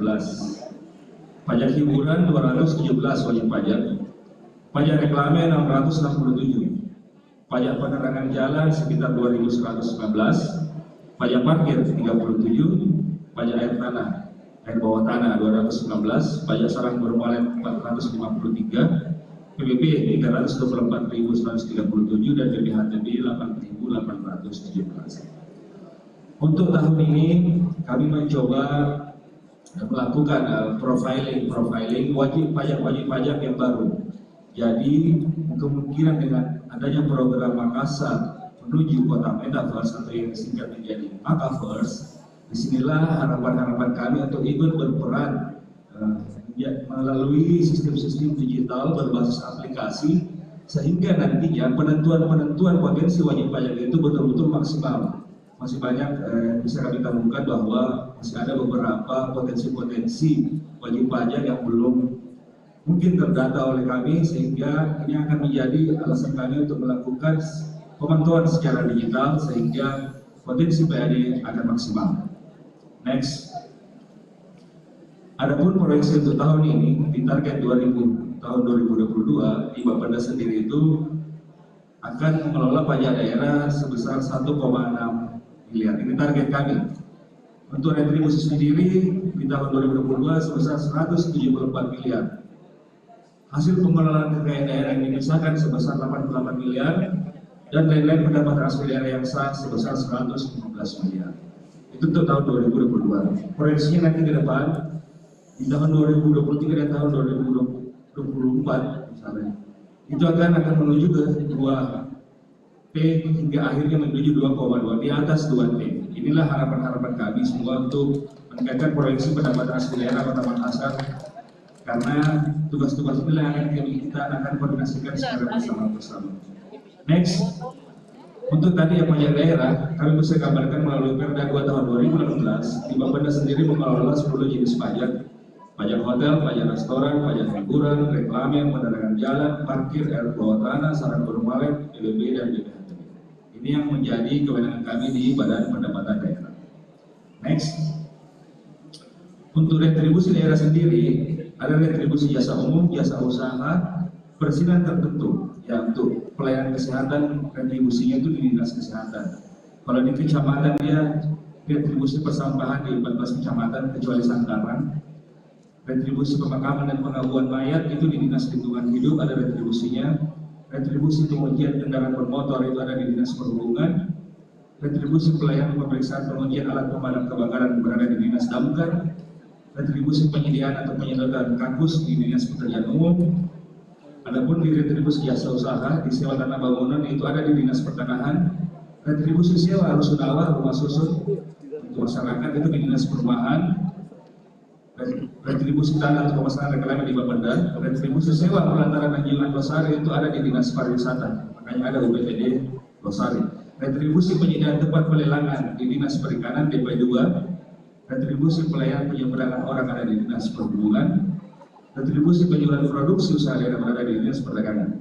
Sedangkan untuk persinan tertentu, retribusi pemberian IMB di Dinas Penataan Ruang, retribusi pemberian izin minol minuman beralkohol di Dinas Perdagangan, dan retribusi shift lain untuk menyediakan pelayanan umum di Dinas. Dari mana ini Bapak? Next. Adapun untuk yang hasil pengelolaan kekayaan daerah yang dipisahkan, itu ada terdiri dari 3 bagian laba atas penyertaan modal para perusahaan milik daerah atau BUMD. Di sini ada beberapa perusda termasuk PDAM, PD Pasar, PD Parkir, PH, Terminal, dan BPR. Selanjutnya untuk laba atas penyertaan modal pada perusahaan milik pemerintah itu ada di PT Bank Sulselbar dan PT Kima. Yang terakhir bagian laba atas penyertaan modal pada perusahaan milik swasta ada di PT GMTD. Di sini yang leading sektornya ada di pengelola pendapatan itu di BPKAD, Badan Pengelola Keuangan dan Aset Daerah. Nanti akan dijelaskan oleh Saudara Ida. Next. Lain-lain pendapatan asli daerah yang sah, di sini ada beberapa hasil penjualan BMD yang tidak dipisahkan, pelepasan hak atas tanah itu di Dinas Pertanahan, hasil penjualan peralatan dan mesin di BPKAD, penjualan bahan-bahan bekas bangunan itu di BPKAD, kemudian hasil pemanfaatan BMD yang tidak dipisahkan itu ada di hasil sewa BMD di Dinas Pertanahan, jasa giro di BPKAD, penerimaan atas tuntutan ganti kerugian keuangan daerah dan DGR itu di BPKAD, penerimaan komisi potongan atau bentuk-bentuk lain hasil penjualan sampah daur ulang dari PTD Bank Sampah itu di Dinas Lingkungan Hidup dan BPKAD. Pendapatan dari pengembalian ada BPKAD dan pendapatan bulut rumah sakit daerah puskesmas di Dinas Kesehatan. Next. Inilah yang akan menjadi sinergitas untuk beberapa stakeholder terkait, termasuk kami di Bapeda, BPKAD, dan di kecamatan, kelurahan, Perusda, dan juga kami mohon bantuan dari kejaksaan, kepolisian, dan Satpol PP dalam hal penegakan perda dalam rangka menuju PAD 2 triliun. Harus kita pahami bersama bahwa kerja-kerja untuk peningkatan pendapatan ke depan ini akan menjadi kerja-kerja kita bersama, bukan kerja dari Badan Pendapatan Daerah. Kita butuhkan sebuah super tim dalam mengelola ketahanan pendapatan sehingga pendapatan yang diinginkan dapat tercapai menuju 2 triliun. Terus next, penataan regulasi. Di awal tahun 2022 kemarin telah diterapkannya suatu undang-undang baru mengganti undang-undang yang 2018, yaitu Undang-Undang Nomor 1 Tahun 2022. Awal sekali ini undang-undang yang pertama dibuat di tahun 2022, yaitu hubungan keuangan antara pemerintah pusat dan pemerintah daerah (HKPD). Ini akan berimplikasi secara menyeluruh pada perubahan perda yang ada di Kota Makassar. Yang ada di Kota Makassar sekarang ada perda pajak daerah, perda retribusi jasa umum, perda retribusi jasa usaha, perda retribusi peserta tertentu. Nanti kami harapkan di akhir tahun ini kami akan mencoba menggodokkan perda sehingga nantinya akan cuma ada satu perda pajak dan retribusi, karena dimuat di pasal 94 Undang-Undang HKPD bahwa jenis pajak dan retribusi, subjek pajak dan wajib pajak, subjek retribusi dan wajib retribusi, objek pajak dan retribusi, dasar pengenaan pajak, tingkat penggunaan jasa retribusi, saat berutang pajak, wilayah pemungutan pajak, serta tarif pajak dan retribusi untuk seluruh jenis pajak dan retribusi ditetapkan dalam satu perda dan menjadi dasar pemungutan pajak dan retribusi di daerah. Dicabutnya nanti Undang-Undang 28 yang akan digantikan dengan Undang-Undang 1 Nomor 22 ini kami akan melakukan revisi terhadap perda yang bersangkutan, yang akan mengamanatkan kepada kita untuk menyatukan pengaturan pajak-pajak daerah dan retribusi sistem dalam satu produk perda. Dan sehingga nanti kami berharap kepada bapak-bapak dan ibu dari pihak kecamatan juga yang mengelola retribusi untuk mulai sekarang menyusun draft-draft perubahan retribusi yang ada di kecamatan dan juga di tempat-tempat lain di BUMD juga, sehingga nantinya di tahun triwulan keempat nanti ini ketika proses rancangan peraturan daerah yang baru yang akan kami buat ini akan menjadi lancar dan tidak akan menjadi suatu masalah, sehingga momentum inilah yang dapat kita peroleh untuk menderegulasi aturan-aturan yang terkait retribusi persampahan, retribusi dan lain-lain, sehingga peningkatan organisasi PAD kita akan naik juga di tahun 2022 dan tahun-tahun mendatang.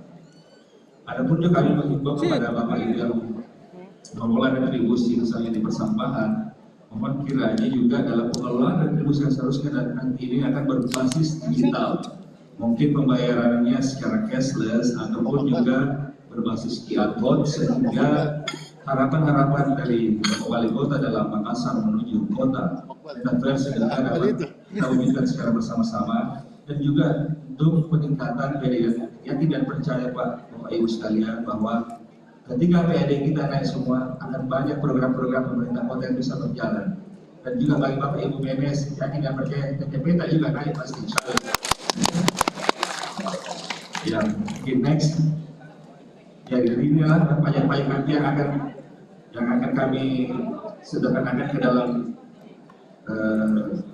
pajak daerah Undang-Undang KPD baru. Jadi dari pajak daerah Undang-Undang 28 tahun 2009 ke pajak daerah Undang-Undang 1 tahun 2022, di situ ada dua kewenangan baru yang akan diperoleh oleh kami di Bapeda, yaitu offset PKB dan offset BPNKB.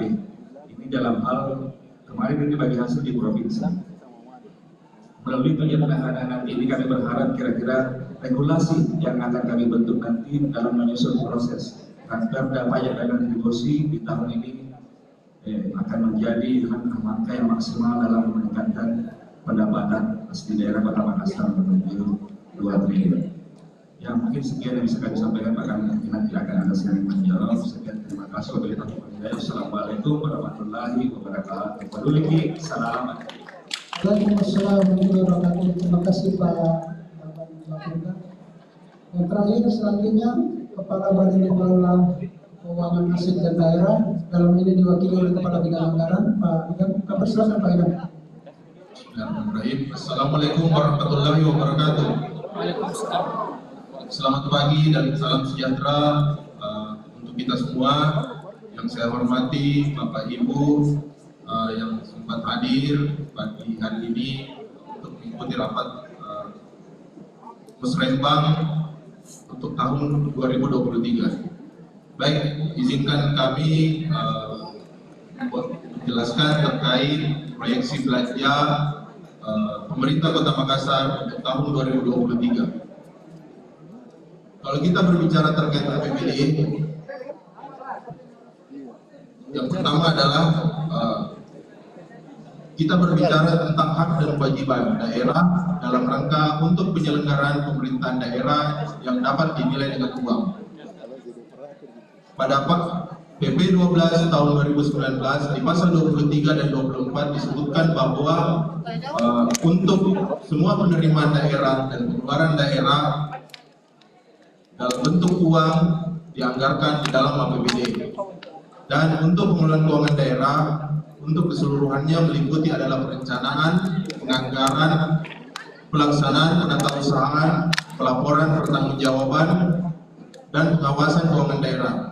Selanjutnya untuk pengelolaan keuangan daerah diwujudkan di dalam APBD dan dilakukan secara tertib efisien, ekonomis, efektif, transparan, dan bertanggung jawab dengan memperhatikan rasa keadilan. Selanjutnya, untuk pedoman, dan ini berpedoman kepada RKPD dalam rangka mewujudkan pelayanan kepada masyarakat. Next. Untuk berbicara untuk norma umum dan dalam penyusunan APBD, kita memperhatikan yaitu setiap pengeluaran daerah harus memiliki dasar hukum yang jelas. Selanjutnya, untuk setiap tindakan dalam pengelolaan keuangan daerah dilakukan sesuai dengan kewenangan yang dimiliki dan untuk menghindari kerugian negara. Dan dalam penyusunan APBD kita selalu memperhatikan peraturan perundang-undangan yang terkait dengan anggaran pendapatan dan belanja daerah. Selanjutnya, untuk struktur APBD kita berbicara 3 komponen. Yang pertama adalah kita berbicara terkait pendapatan, belanja, dan pembiayaan. Kalau kita berbicara terkait pendapatan daerah, kita berbicara ada 3 komponen. Yang pertama adalah pendapatan asli daerah, pendapatan transfer, dan lain-lain PAD yang sah. Selanjutnya, untuk di tahun 2021, target dan realisasi penerimaan pendapatan daerah, yang pertama adalah pendapatan asli daerah. Target kita di tahun 2021 adalah 1 triliun lebih dan realisasi adalah 1 triliun lebih dan realisasinya adalah 85,98%. Selanjutnya untuk pendapatan transfer yaitu 2 triliun 79 miliar untuk targetnya dan realisasinya adalah 1 triliun 900 lebih atau 95,54%. Selanjutnya untuk lain-lain PAD yang sah, target kita adalah 171 miliar lebih dan realisasi 159 miliar lebih atau 92,78%. Selanjutnya untuk 2023 proyeksi kita untuk PAD itu sebesar 2 triliun lebih, 2 triliun 14 miliar lebih, dan proyeksi untuk 2023 adalah 2 triliun 25 miliar lebih atau mengalami peningkatan sebesar 10 miliar lebih.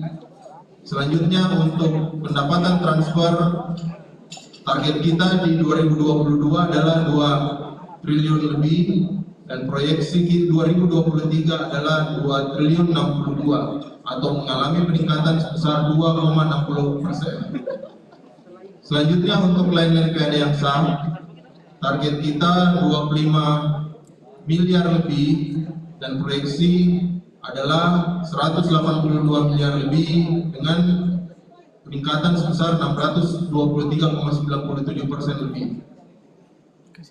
Selanjutnya untuk penyusunan APBD selalu memperhatikan amanat peraturan perundang-undangan yang terkait pendapatan, di mana pendapatan pajak daerah yang bersumber dari pajak kendaraan bermotor paling sedikit 10% dan dialokasikan untuk mendanai pembangunan dan atau pemeliharaan jalan serta untuk peningkatan moda dan sarana transportasi sebagaimana diatur di dalam Undang-Undang Nomor 28 Tahun 2009. Selanjutnya untuk pendapatan pajak daerah yang bersumber dari pajak rokok baik bagian provinsi maupun bagian dari kabupaten kota dialokasikan paling sedikit 50%, di mana untuk mendanai pelayanan kesehatan masyarakat dan penegakan hukum sesuai dengan amanat pasal 31 Undang-Undang Nomor 28 Tahun 2009 dan Peraturan Pemerintah Nomor 55 Tahun 2016. Selanjutnya untuk penggunaan pendapatan yang bersumber dari pajak rokok yang merupakan bagian dari provinsi maupun dari bagian dari kabupaten kota sebesar 75%.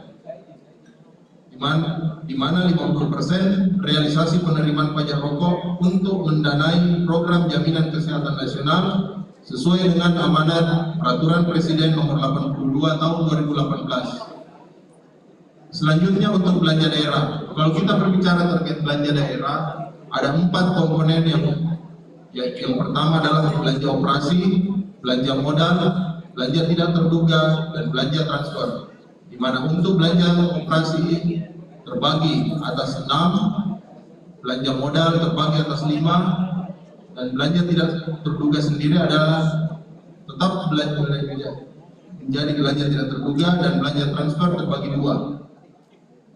Selanjutnya untuk proyeksi belanja daerah pemerintah Kota Makassar tahun 2022-2023, di mana belanja operasi tahun 2022 3 triliun lebih, dan proyeksi 2023 3 triliun 314 lebih, di mana mengalami penurunan sebesar 3,60%. Untuk belanja modal 1 triliun 423 lebih di tahun 2022. Untuk proyeksi 2023 1 triliun 6 miliar lebih, di mana mengalami penurunan sebesar 1 triliun 400 lebih.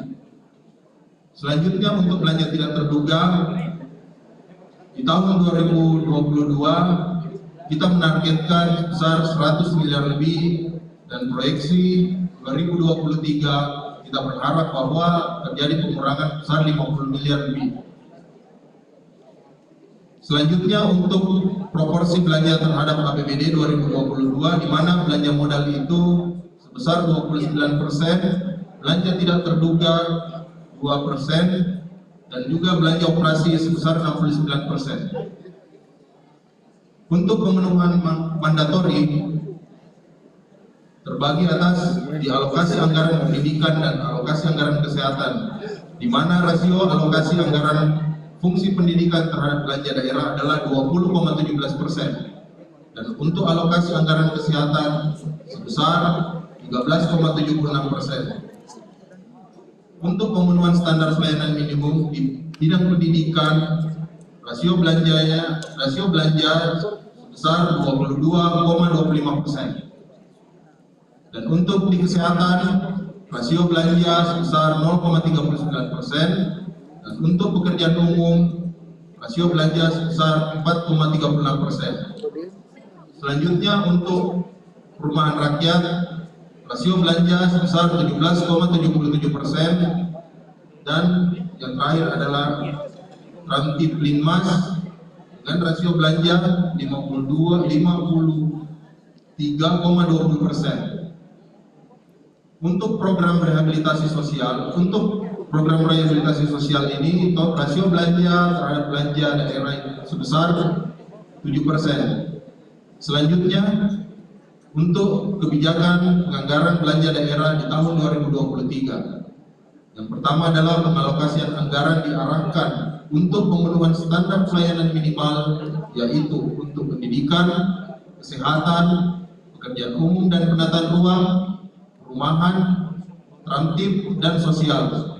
Selanjutnya untuk pengalokasian anggaran diarahkan untuk dukungan pemulihan ekonomi dan kebijakan penganggaran belanja daerah yang mendukung pencapaian visi dan misi Wali Kota Makassar. Selanjutnya untuk penyusunan APBD, kita menggunakan ada beberapa komponen. Yang pertama adalah analisa standar belanja, harga satuan pokok kegiatan, standar harga satuan regional dalam perencanaan dan pelaksanaan APBD yang berpedoman pada Peraturan Presiden Nomor 33 tentang standar Nomor 33 Tahun 2020 tentang standar satuan harga regional. Dan untuk menjamin kepatuhan terhadap prinsip-prinsip penganggaran, maka penyusunan APBD tahun 2023 terkait belanja dilakukan dengan asistensi yang lebih cepat pada tahapan RKA yang dilakukan oleh TAPD dengan mengedepankan prinsip efisiensi dan efektivitas pencapaian program dan kegiatan, dan pengalokasian anggaran dalam rangka pelaksanaan Pilkada serentak tahun 2024. Dan untuk kebijakan penganggaran tetap diprioritaskan untuk kegiatan penanganan pandemi COVID-19 di wilayah pemerintah Kota Makassar, seperti penanganan untuk kesehatan, pemulihan ekonomi, serta penyediaan jaring pengaman sosial dengan mendorong peran serta masyarakat dan sektor swasta dalam meningkatkan pembangunan daerah dan perbaikan iklim investasi. Selanjutnya, pemerintah Kota Makassar juga menganggarkan dalam bentuk mandatory spending terbagi atas 3, sebagaimana diamanatkan dalam peraturan perundang-undangan. Yang pertama adalah untuk pendidikan sebesar 20%, di mana diatur dalam Undang-Undang Nomor 20 Tahun 2003. Selanjutnya untuk kesehatan sebesar 10%, di mana sebagaimana diamanatkan dalam Undang-Undang Nomor 36 Tahun 2009 tentang kesehatan. Dan yang terakhir adalah infrastruktur sebesar 30% dikhususkan untuk dana alokasi umum dan dana bagi hasil. Untuk belanja gaji, di dalam penganggaran dengan memperhatikan gaji pokok dan tunjangan PNS daerah sesuai dengan peraturan perundang-undangan. Selanjutnya, rencana penerimaan calon PNS dan P3K sesuai formasi tahun 2023. Penyelenggaraan jaminan kesehatan, DKK dan DKM bagi ASN.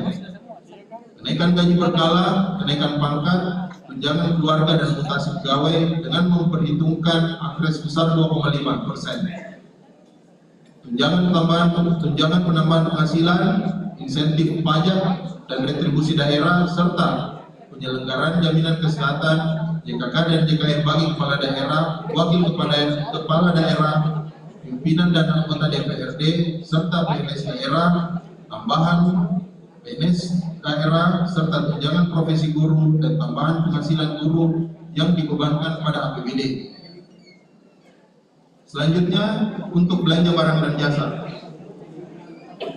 Belanja barang dan jasa, penganggaran belanja barang dan jasa meliputi yaitu yang pertama adalah belanja bahan pakai habis, belanja cetak dan penggandaan, belanja jasa kantor, belanja makan dan minum, belanja perjalanan dinas, dan juga untuk memperhitungkan estimasi sisa persediaan barang anggaran 2022 dengan berpedoman kepada Peraturan Menteri Dalam Negeri Nomor 77 Tahun 2020 tentang pedoman teknis pemulihan keuangan daerah, serta Peraturan Presiden Nomor 12 Tahun 2021 tentang perubahan atas Peraturan Presiden Nomor 16 Tahun 2018 tentang pengadaan barang dan jasa untuk pemerintah. Selanjutnya, untuk penganggaran pemeliharaan barang milik daerah yang berada pada penguasaan pengelolaan barang, pengguna barang atau kuasa pengguna barang berpedoman pada daftar kebutuhan pemeliharaan barang.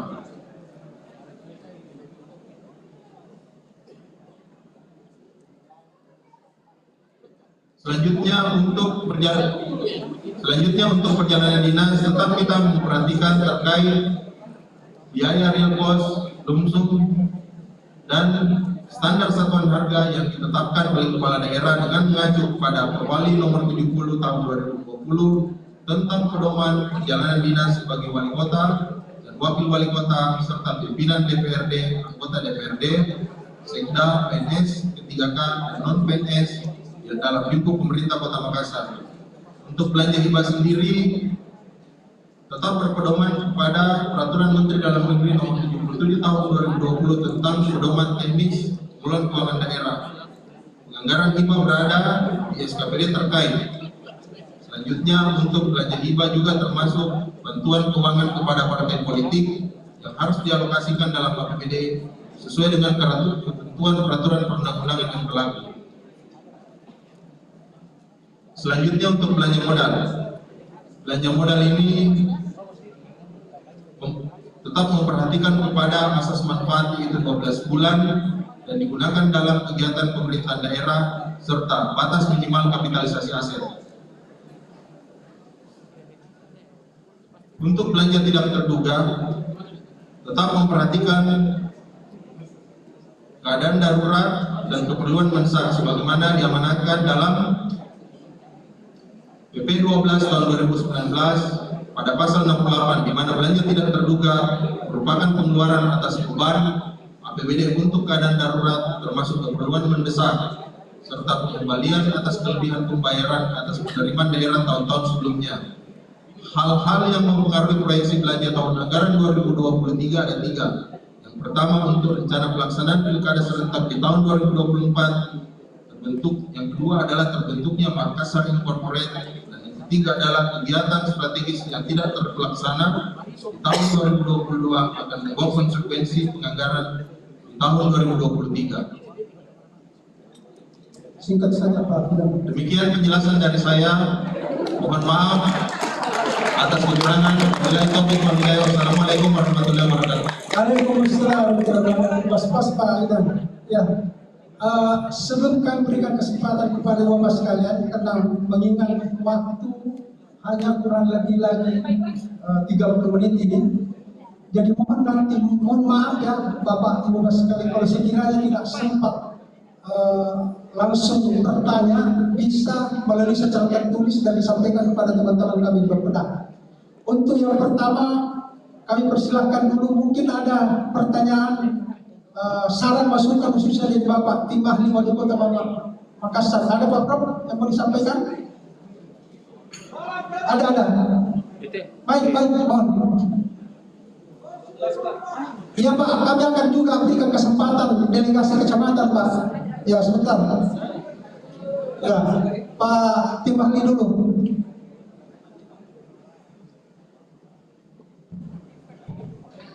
Bismillahirrahmanirrahim. Assalamualaikum warahmatullahi wabarakatuh. Waalaikumsalam. Terima kasih Pak. Sebenarnya saya tadi sudah bertanya, tertulis tapi karena diberitahu moderator ya, masa kita bertanya.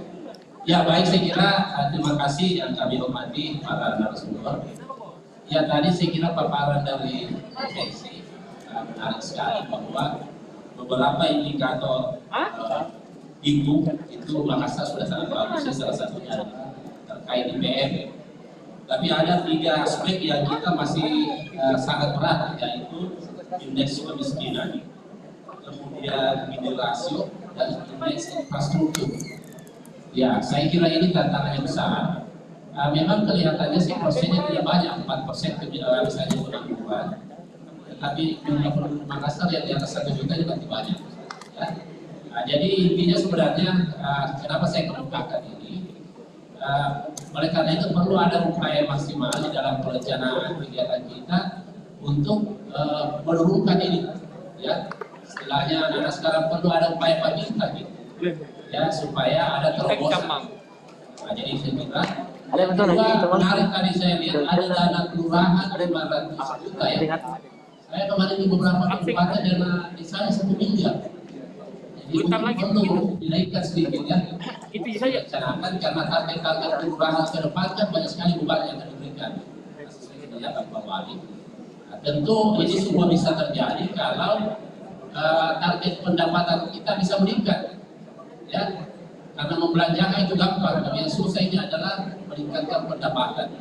Jadi saya kira tugasnya Pak Firman ini berat. Karena bagaimanapun juga seluruh yang kita bicarakan ini bisa terlaksana kalau regulasi, ya, regulasi anggarannya.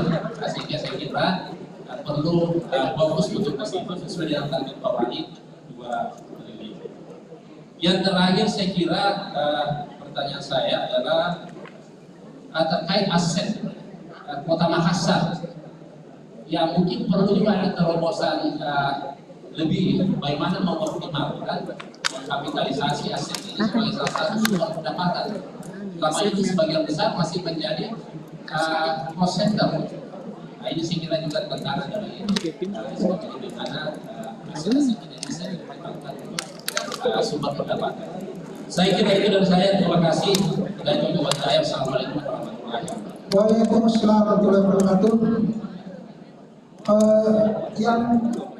Yang kedua dari mana Pak? BPS. Oh iya, mohon maaf Pak, yang delegasi kecamatan Pak Dia sebentar setelah dari BPS. Ya, BPS kami silakan dulu Pak. Ya, terima kasih. Assalamualaikum warahmatullahi wabarakatuh. Panelis dan pembicara dan seluruh peserta. Saya akan berbicara tentang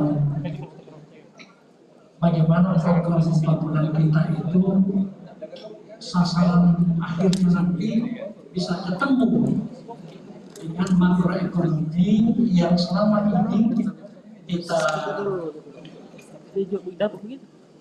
menjadi penilaian pembangunan kita. Nah, yang pertama gitu,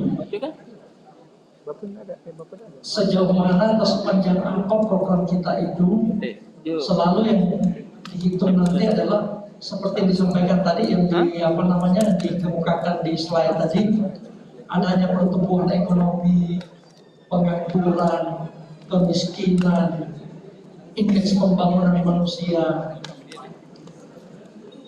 indeks generasi atau ketimpangan, kemudian yang terakhir inflasi. Nah, saya mulai dari bawah. Inflasi kita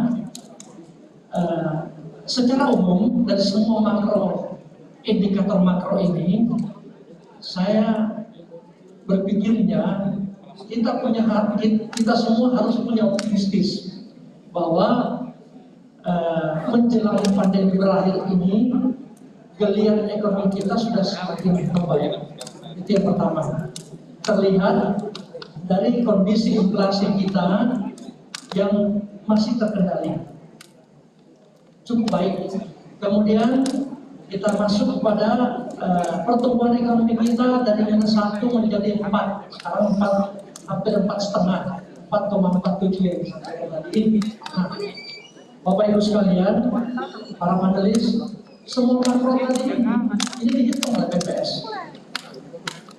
Apa yang ingin saya sampaikan pada pertemuan ini, bagaimana nanti program kita ini bisa menyentuh paling tidak segaris ke atas nanti dalam penilaiannya, kita akan menghasilkan angka yang betul-betul menyentuh angka perhitungan makroekonomi itu, karena itu yang menjadi penilaian kita.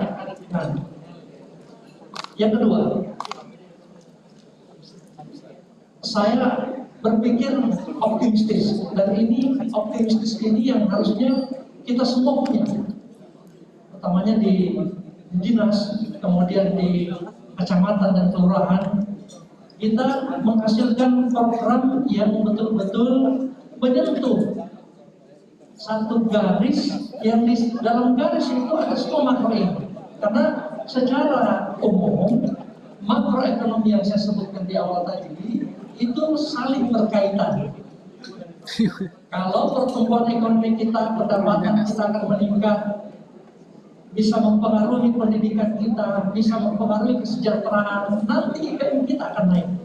Nah, yang berikutnya tentang IPM.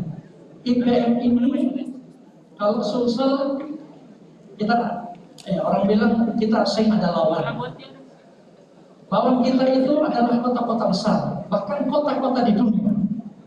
Nah, program ini kita tadi melihat kita 82,66 ya, dari 82,25 tahun sebelumnya kita meningkat. Nah, ini terus yang kita tingkatkan. Nanti kita tinggal lihat pilarnya, pilar pendidikan, kesehatan, dan pendapatan.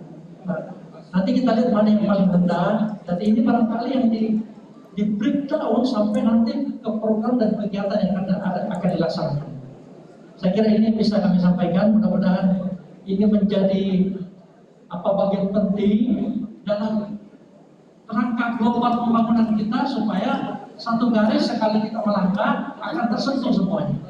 Terima kasih. Assalamualaikum warahmatullahi wabarakatuh. Waalaikumsalam warahmatullahi wabarakatuh. Terima kasih Pak dari BPS yang mewakili delegasi kecamatan, Pak Andi. Kami silakan Pak Andi, singkat, padat, dan jelas. Silakan.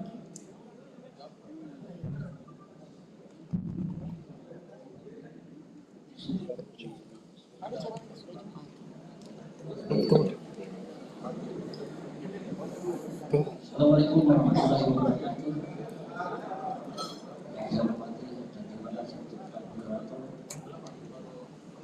Saya juga sama Jawa dari Kecamatan Manggarai.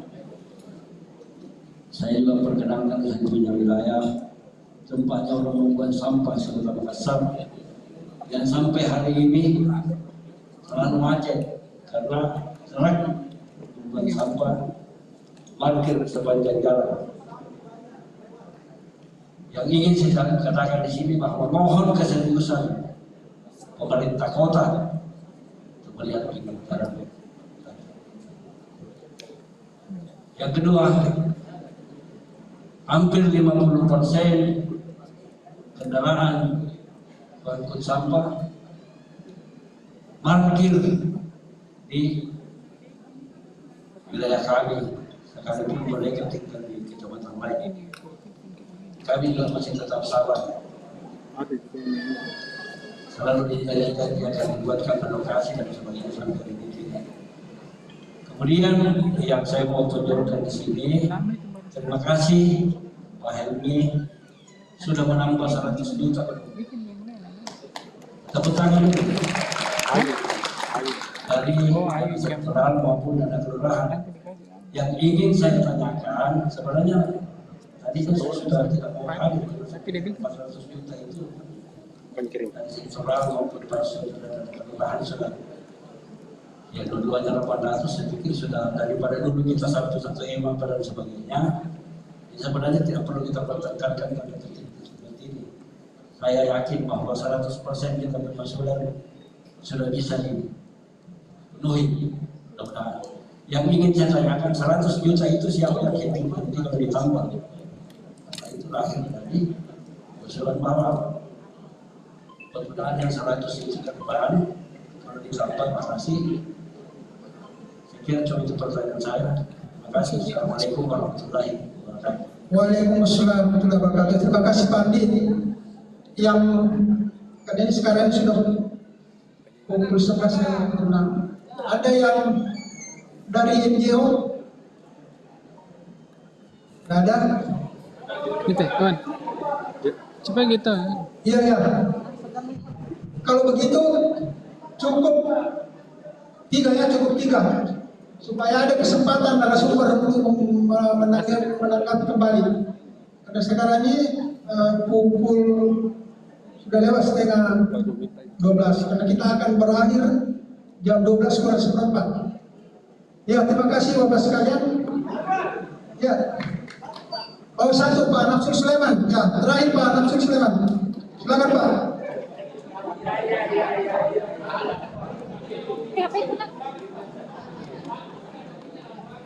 Bismillahirrahmanirrahim. Assalamualaikum warahmatullahi wabarakatuh.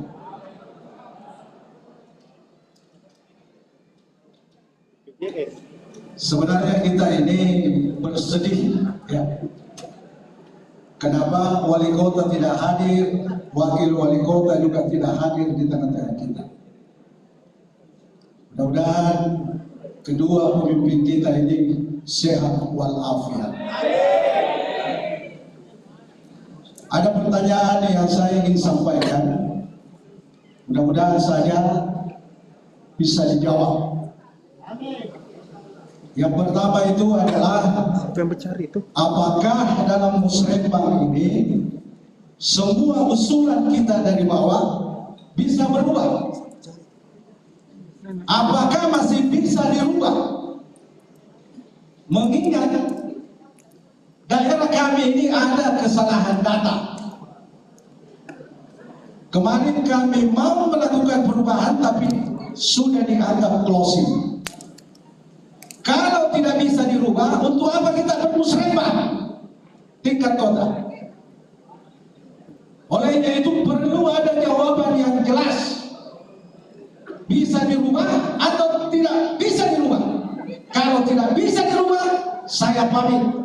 Assalamualaikum warahmatullahi wabarakatuh. Ya, waalaikumsalam warahmatullahi wabarakatuh. Terima kasih Pak. Saya kira terakhir. Selanjutnya kita kembalikan kepada masing-masing narasumber. Yang pertama dulu mungkin ada yang ya, ada mungkin yang mau ditanggapi ulang khususnya dari Pak Prof. Yusran tadi Pak Kabin. Kami persilakan. Ya, terima kasih Pak Moderator. Terima kasih atas masukan-masukannya dan pertanyaannya. Baik, terkait dengan tingkat provinsi, mungkin ada kaitannya dengan pertanyaan dari BPS.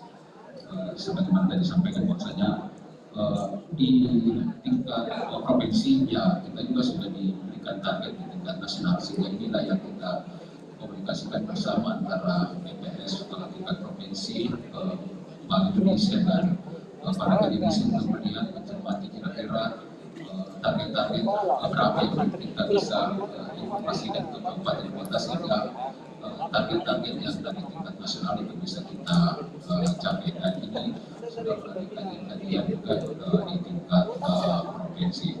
Terkait dengan pertanyaan saudara saya Pak Naspur, ya ini ada mekanismenya Pak. Jadi insya Allah bisa dirubah di anggaran perubahan nanti, karena sebagaimana sekarang ini pemeriksaan itu, pengawasan itu kita mulai dari perencanaan, sehingga apa-apa yang tidak ada di RKPD dan itu kita mau paksa itu nonsen untuk kondisi sekarang ini. Jadi bisa dirubah Pak, dengan catatan kita bersabar di anggaran perubahan. Makasih. Assalamualaikum warahmatullahi wabarakatuh. Waalaikumsalam warahmatullahi wabarakatuh. Selanjutnya Pak Kabar Bapak. Ya baik, terima kasih Pak Moderator. Jadi ada tadi 4 usulan atau syarat Bang. Pertama dari untuk hal yang berkaitan dengan terobosan 2023 dan kelurahan ini saya rasa karena kemampuan keterbatasan kemampuan APBD kita, mudah-mudahan apa yang menjadi harapan berkaitan dengan kelurahan menjadi 1 miliar ini kita bisa alokasikan nanti untuk di 2024 tentunya Pak Insya Allah, karena untuk 2023 itu kemampuan keuangan kita dengan kondisi 500 juta pun mudah-mudahan kita bisa setujui 100%. Berkaitan dengan usulan selanjutnya untuk BPS, saya sampai menjadi penekanan tadi Pak berkaitan pertumbuhan ekonomi, pengangguran, kemiskinan dengan inflasi, serta tiga pilar tadi yang dimaksud berkaitan dengan pendidikan, kesehatan dan pendapatan. Mudah-mudahan ini menjadi poin-poin penting juga supaya menjadi penekanan di 2023 nanti. Terakhir berkaitan dengan usulan dari Kecamatan Manggala untuk jalan Manggala, utamanya berkaitan dengan pengelolaan sampah atau TPA yang ada di Kecamatan Manggala.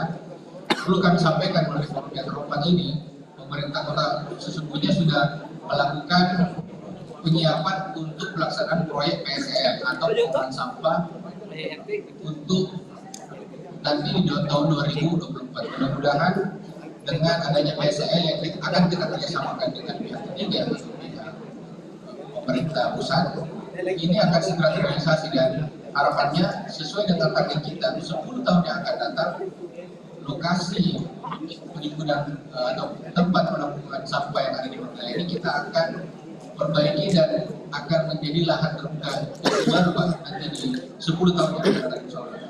Kemudian untuk kendaraan sampah saya rasa ini akan segera kami diskusikan kembali dan teman-teman di bidang aset supaya ada alokasi berkaitan tempat parkir kendaraan sampah yang ada di Kecamatan Manggala. Terakhir yang di Kecamatan Manggala berkaitan dengan dana kelurahan yang tambahan, melihat kondisi Kota Makassar yang kita harus mempersiapkan kondisi-kondisi yang memungkinkan, utamanya berkaitan dengan penyakit. Memang kalau kita melihat kemarin kondisinya Indonesia ini termasuk ranking dunia berkaitan dengan TB. Dan yang kedua, untuk stunting kita mempunyai juga permasalahan yang cukup besar. Dan memang kalau kita melihat usulan, rata-rata usulan yang ada di kelurahan kemarin lebih banyak kepada infrastruktur dan pembangunan masyarakat. Tidak ada yang berkaitan dengan kesehatan. Awalnya itu melalui forum yang ini, terhormat ini, untuk usulan 100 juta yang kemarin, yang tadi kami sudah sampaikan, ini kita akan fokuskan ke dalam 2 tadi, untuk stunting dan untuk penanganan TB yang ada di kelurahan masing-masing. Yang terakhir berkaitan dengan usulan yang ada di Kecamatan Kuala, kemarin kami sudah sampaikan Pak, ini dimungkinkan untuk dilakukan perubahan, dan untuk perubahan ini kami sampaikan kemarin diusulkan melalui kecamatan. Yang kelurahan yang bermasalah ini silahkan Pak dilakukan penyesuaian sebelum penetapan Direkbang kota dilakukan. Jadi masih mungkin Pak, silahkan dilakukan atau diusulkan sebentar melalui teman-teman yang ada di komisi. Demikian mungkin dari kami. Ya, makasih Pak Bang. Pak Penda ada yang mau disampaikan? Oh, ada. Pak DPK? Oh, cukup ya. Ya, saya kira sudah jelas Pak Nafsul ya apa yang disampaikan tadi dari Pak Kaban. Ya, dan sekali lagi mohon maaf ya kalau sekiranya peserta musrembang ini tidak sempat bertanya langsung, mohon nanti secara tertulis disampaikan kepada teman-teman kami di Bapeda. Dan sebelum kita akhir ini sekali lagi kami mohon kepada seluruh peserta musrembang ini, oleh karena setelah isoma masih ada agenda Pak ya, masih ada sidang komisi. Jadi jangan setelah isoma langsung pulang, karena masih ada agenda. Dan selanjutnya mari kita berikan dulu aplaus kepada 4 narasumber ini. Ya. Jadi sekali lagi sebelum kita akhiri untuk sesi ini, kami khususnya dari kami mohon maaf Pak kalau sekiranya ada hal-hal yang kurang, khususnya kami sebagai moderator, karena acara ini harusnya tentu banyak kesempatan yang bisa diberikan kepada peserta musrembang ini, tapi karena waktu juga, apalagi hari Jumat ini, nah kita persiapan untuk sholat Jumat. Jadi sekali lagi kalau sekiranya masih ada nanti yang perlu dipertanyakan kepada teman-teman, baik dari Bapeda, BPK maupun Bapeda, silakan secara tertulis Pak. Saya kira cukup ya untuk sesi ini. Dan dengan mengucapkan alhamdulillahirrahmanirrahim, acara untuk sesi pemaparan ini kita akhiri. Sekian dan terima kasih. Wabillahi taufiq wal hidayah. Assalamualaikum warahmatullahi wabarakatuh.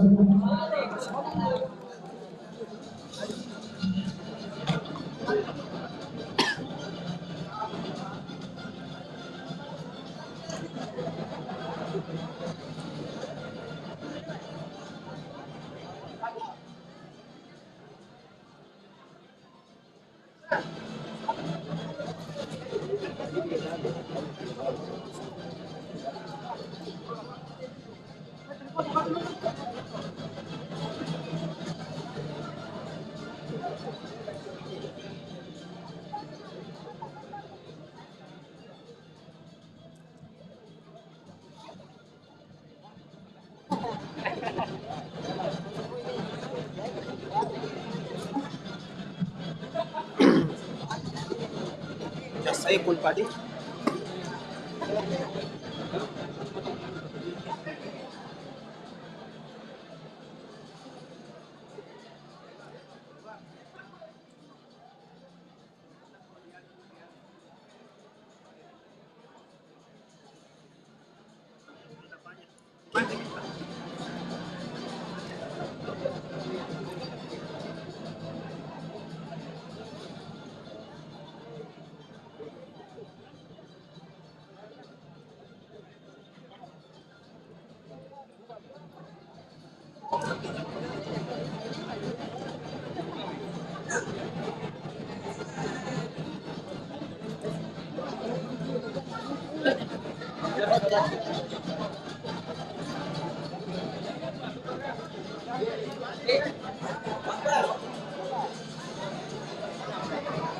Ini barang-barang nih. Apa? Apa? Iya, sampai ke atas. Kamu kan buat ini.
Assalamualaikum warahmatullahi wabarakatuh.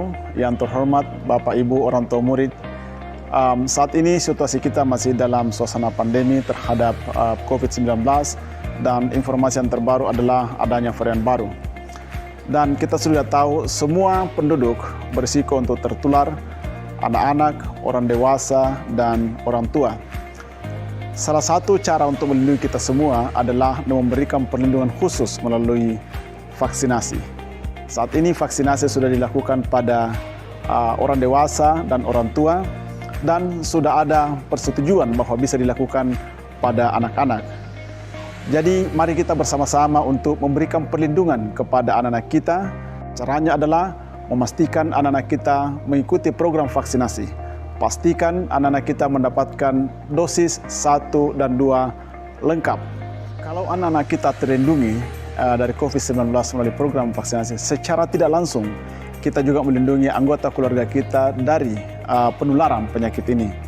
Juga membantu untuk melindungi kemungkinan terjadinya mutasi-mutasi virus di masa yang akan datang. Assalamualaikum warahmatullahi wabarakatuh, Bapak Ibu sekalian. Alhamdulillah kita patut syukuri bahwa saat ini sudah ada vaksin COVID-19 untuk anak, khususnya usia 6 tahun ke atas. Vaksin ini sudah mulai secara nasional sejak bulan Desember 2021 sampai saat ini. Meskipun infeksi COVID pada anak itu sifatnya ringan, kecuali kalau ada komorbid, tetapi kalau anak itu terinfeksi, bisa menjadi sumber penular ke lingkungannya. Vaksin ini sudah digunakan untuk anak secara dunia, oleh karena itu IDAI, Ikatan Dokter Anak Indonesia bersama ITAGI menganjurkan anak usia 6 tahun sudah boleh diberikan vaksinasi COVID-19 ini. Anak mempunyai hak untuk mendapatkan vaksinasi agar dia bisa melangsungkan proses pembelajarannya, berinteraksi dengan lingkungannya, dan tentu kita sangat mengharapkan anak ini tetap akan cerdas sehingga menjadi generasi penerus yang berkualitas. Halo teman-teman, aku sudah vaksin. Vaksin itu aman dan ayo kita vaksin. Saya selaku orang tua dari Kimi ingin memberitahukan kepada orang tua semuanya bahwa vaksin itu aman kok. Jadi kalau seumpamanya anak kita panas setelah vaksin jangan takut, karena kan kita sudah diberikan obat panas untuk anak kita. Terus jika vaksinnya bekerja dalam tubuh anak kita tuh memang menimbulkan reaksi, supaya kita tahu vaksin itu sedang bekerja. Jadi jangan takut ya ibu-ibu untuk memvaksinasi anaknya. Jadi ayo kita vaksin anak-anak kita ya untuk kedepannya. Assalamualaikum warahmatullahi wabarakatuh. Salam sejahtera untuk kita semua. Salam Om Swastiastu, Namo Buddhaya, salam kebajikan, salam sehat selalu untuk kita semua. Pandemi COVID-19 menjadikan anak-anak terpaksa melaksanakan pembelajaran jarak jauh secara online kurang lebih 2 tahun. Hal ini tersebut membuat anak-anak sebagai generasi penerus bangsa mengalami penurunan capaian hasil belajar. COVID belum hilang, bahkan ada beberapa varian baru saat ini. Kita masih harus tetap waspada akan penyebaran virus ini. Pada kesempatan ini, saya Wakil Wali Kota Makassar, Fatmawati Rusdi, mengajak orang tua agar segera mendapatkan vaksin untuk anak-anak tercinta. Mari menjadikan vaksin untuk anak-anak sebagai solusi perlindungan anak-anak kita dan solusi atas ketertinggalan pembelajaran selama pandemi. Kepada orang tua murid, agar yakin dan percaya bahwa vaksin ini aman untuk anak-anak kita. Jangan mudah percaya atas berita hoax yang banyak beredar, itu adalah berita bohong. Saya pastikan bahwa vaksin ini aman. Sekali lagi saya mengajak kepada orang tua, mari segera mendapatkan vaksin untuk anak-anak kita. Peduli Ki, selamat Ki, terima kasih. Wassalamualaikum warahmatullahi wabarakatuh. Assalamualaikum warahmatullahi wabarakatuh. Di era pandemi seperti ini tentunya kesehatan menjadi nomor 1. Penyelamatan jiwa lewat bagaimana kita bisa menghasilkan atau tidak terjangkit penyakit virus COVID-19 menjadi sangat penting. Bukan hanya menyelamatkan diri kita, tetapi juga pun keluarga. Terutama pada golongan rentan seperti orang tua dan anak-anak. Hari ini pemerintah pusat telah memberikan kita sebuah fasilitasi untuk memvaksinasi anak-anak kita.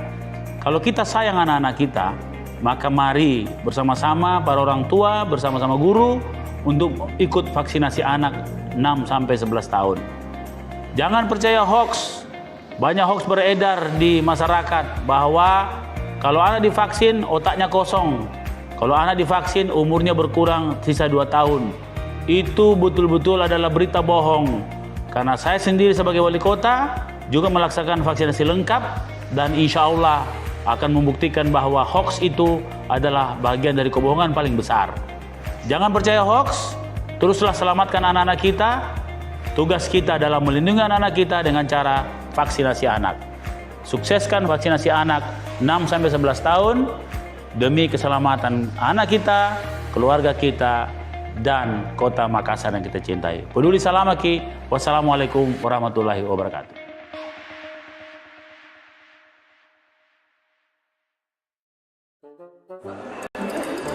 Begitu memang itu anak-anak suka ke cerita belakang, baru suka pasti batu cerita dan atau ke dirinya bagaimana. Ayo Mide, bicara Miki Bapak. Belum buka kerja bulan kok. Dede, belum pilih habis kopi Pak Gang. Oke, paling saya pengen bayar sayangnya. Dede, jangan mau ke itu, kasih tahu jina kau bawa uangmu. Saya Pak. Oh, Cak, memang itu manku paling mengerti.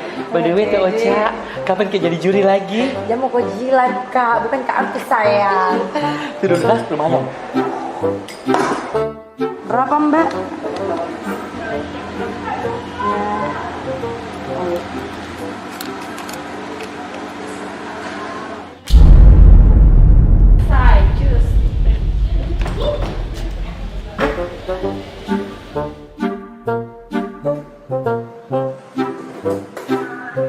Astaga, mana KTP ku? Kau lihat Tio, di mana terakhir ku taruh di, kayaknya jatuh ih. Cari baik-baik. Gang, jatuh kayaknya. Begitu nih kalau penyakit rapa-rapa sama Teh Dorta tidak bisa hilang sayang. Iya Dede, bagaimana bicara urus ini? Tidak ada lagi orang dalam ku kenal. Weh, aduh, kurang update Musai. Nggak zaman sekarang orang pakai orang dalam, apalagi itu bilang ordal. Sekarang itu zaman digital nih. Kalau mau urus-urus begituan, ada yang namanya Anjungan Dukcapil Mandiri di Nipah Mall atau di kecamatan. Oh begitu. Jadi apa syaratnya? Langsung ke sana deh. Ku temani kau sebentar. Terus ada kerjaan ku nah. Iya boleh Beb. Temani sana. Aman.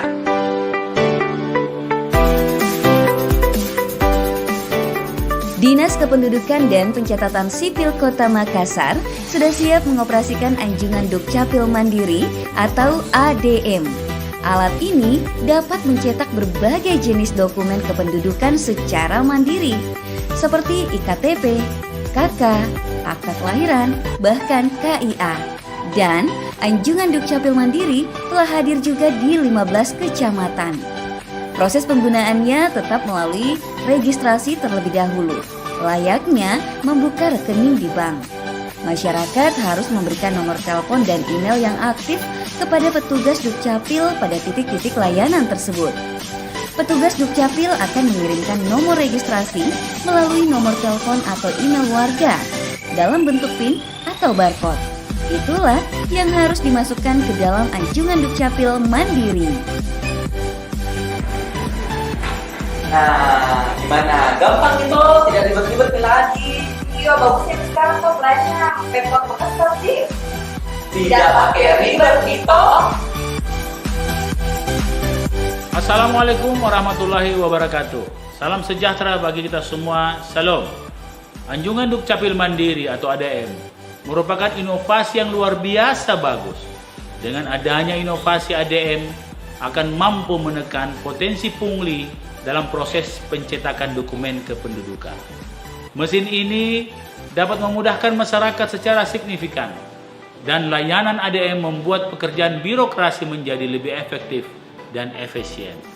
Khusus bagi warga Kota Makassar, mesin ADM sudah dapat digunakan di 15 kantor kecamatan dan Nipah Mall Kota Makassar. Terima kasih. Peduli Salamaki. Saya Muhammad Ramlan Pomanto, Wali Kota Makassar. Wassalamualaikum warahmatullahi wabarakatuh. Assalamualaikum warahmatullahi wabarakatuh. Salam sejahtera untuk kita semua warga Kota Makassar yang saya cintai. Alhamdulillah saat ini Kota Makassar telah hadir inovasi yang sangat luar biasa dengan hadirnya Anjungan Dukcapil Mandiri. Untuk itu tentunya akan memudahkan warga Kota Makassar untuk mendapatkan pelayanan administrasi kependudukan. Untuk itu mari kita pergunakan Gerai Dukcapil Mandiri yang telah tersedia di 15 kantor kecamatan dan juga Gerai Dukcapil di Nipa Mall. Demikian, wassalamualaikum warahmatullahi wabarakatuh. Peduli Ki, salamak Ki. Untuk memberikan pelayanan dokumen kependudukan kepada masyarakat serta menjabarkan visi misi dari Bapak Wali Kota dan Wakil Wali Kota Makassar, maka Dinas Dukcapil Kota Makassar menghadirkan 16 unit mesin anjungan Dukcapil Mandiri serta memberikan kemudahan dengan menghadirkan Gerai Dukcapil di Nipa Mall. Silakan masyarakat untuk mengakses layanan kami sehingga lebih mudah untuk mendapatkan seluruh dokumen kependudukannya. Peduli Ki, salamak Ki. Assalamualaikum warahmatullahi wabarakatuh dan salam sejahtera bagi kita sekalian. Anjungan Dukcapil Mandiri atau ADM merupakan inovasi yang luar biasa yang dikeluarkan oleh Dinas Kependudukan dan Catatan Sipil Kota Makassar. Kami berharap ADM tersebut berfungsi sebagai salah satu fasilitasi cetak dokumen kependudukan secara mandiri sebagai upaya untuk memudahkan masyarakat Kota Makassar dalam melengkapi dokumen kependudukannya. Mari kita semua, saudara-saudaraku, gunakan mesin ADM yang sudah tersedia di seluruh kecamatan dan salah satu mall di Kota Makassar. Terima kasih, peduli Ki, salamak Ki. Assalamualaikum warahmatullahi wabarakatuh.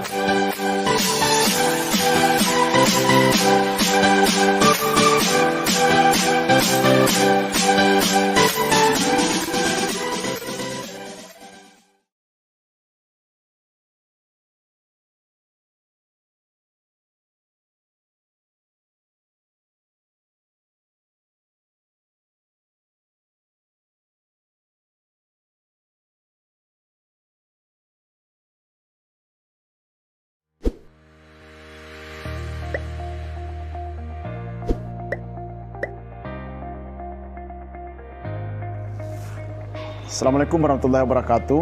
Yang terhormat Bapak Ibu orang tua murid, saat ini situasi kita masih dalam suasana pandemi terhadap COVID-19 dan informasi yang terbaru adalah adanya varian baru. Dan kita sudah tahu semua penduduk berisiko untuk tertular, anak-anak, orang dewasa, dan orang tua. Salah satu cara untuk melindungi kita semua adalah memberikan perlindungan khusus melalui vaksinasi. Saat ini vaksinasi sudah dilakukan pada orang dewasa dan orang tua dan sudah ada persetujuan bahwa bisa dilakukan pada anak-anak. Jadi mari kita bersama-sama untuk memberikan perlindungan kepada anak-anak kita. Caranya adalah memastikan anak-anak kita mengikuti program vaksinasi. Pastikan anak-anak kita mendapatkan dosis 1 dan 2 lengkap. Kalau anak-anak kita terlindungi dari COVID-19 melalui program vaksinasi, secara tidak langsung kita juga melindungi anggota keluarga kita dari penularan penyakit ini. Juga membantu untuk melindungi kemungkinan terjadinya mutasi-mutasi virus di masa yang akan datang. Assalamualaikum warahmatullahi wabarakatuh, Bapak Ibu sekalian. Alhamdulillah kita patut syukuri bahwa saat ini sudah ada vaksin COVID-19 untuk anak khususnya usia 6 tahun ke atas. Vaksin ini sudah mulai secara nasional sejak bulan Desember 2021 sampai saat ini.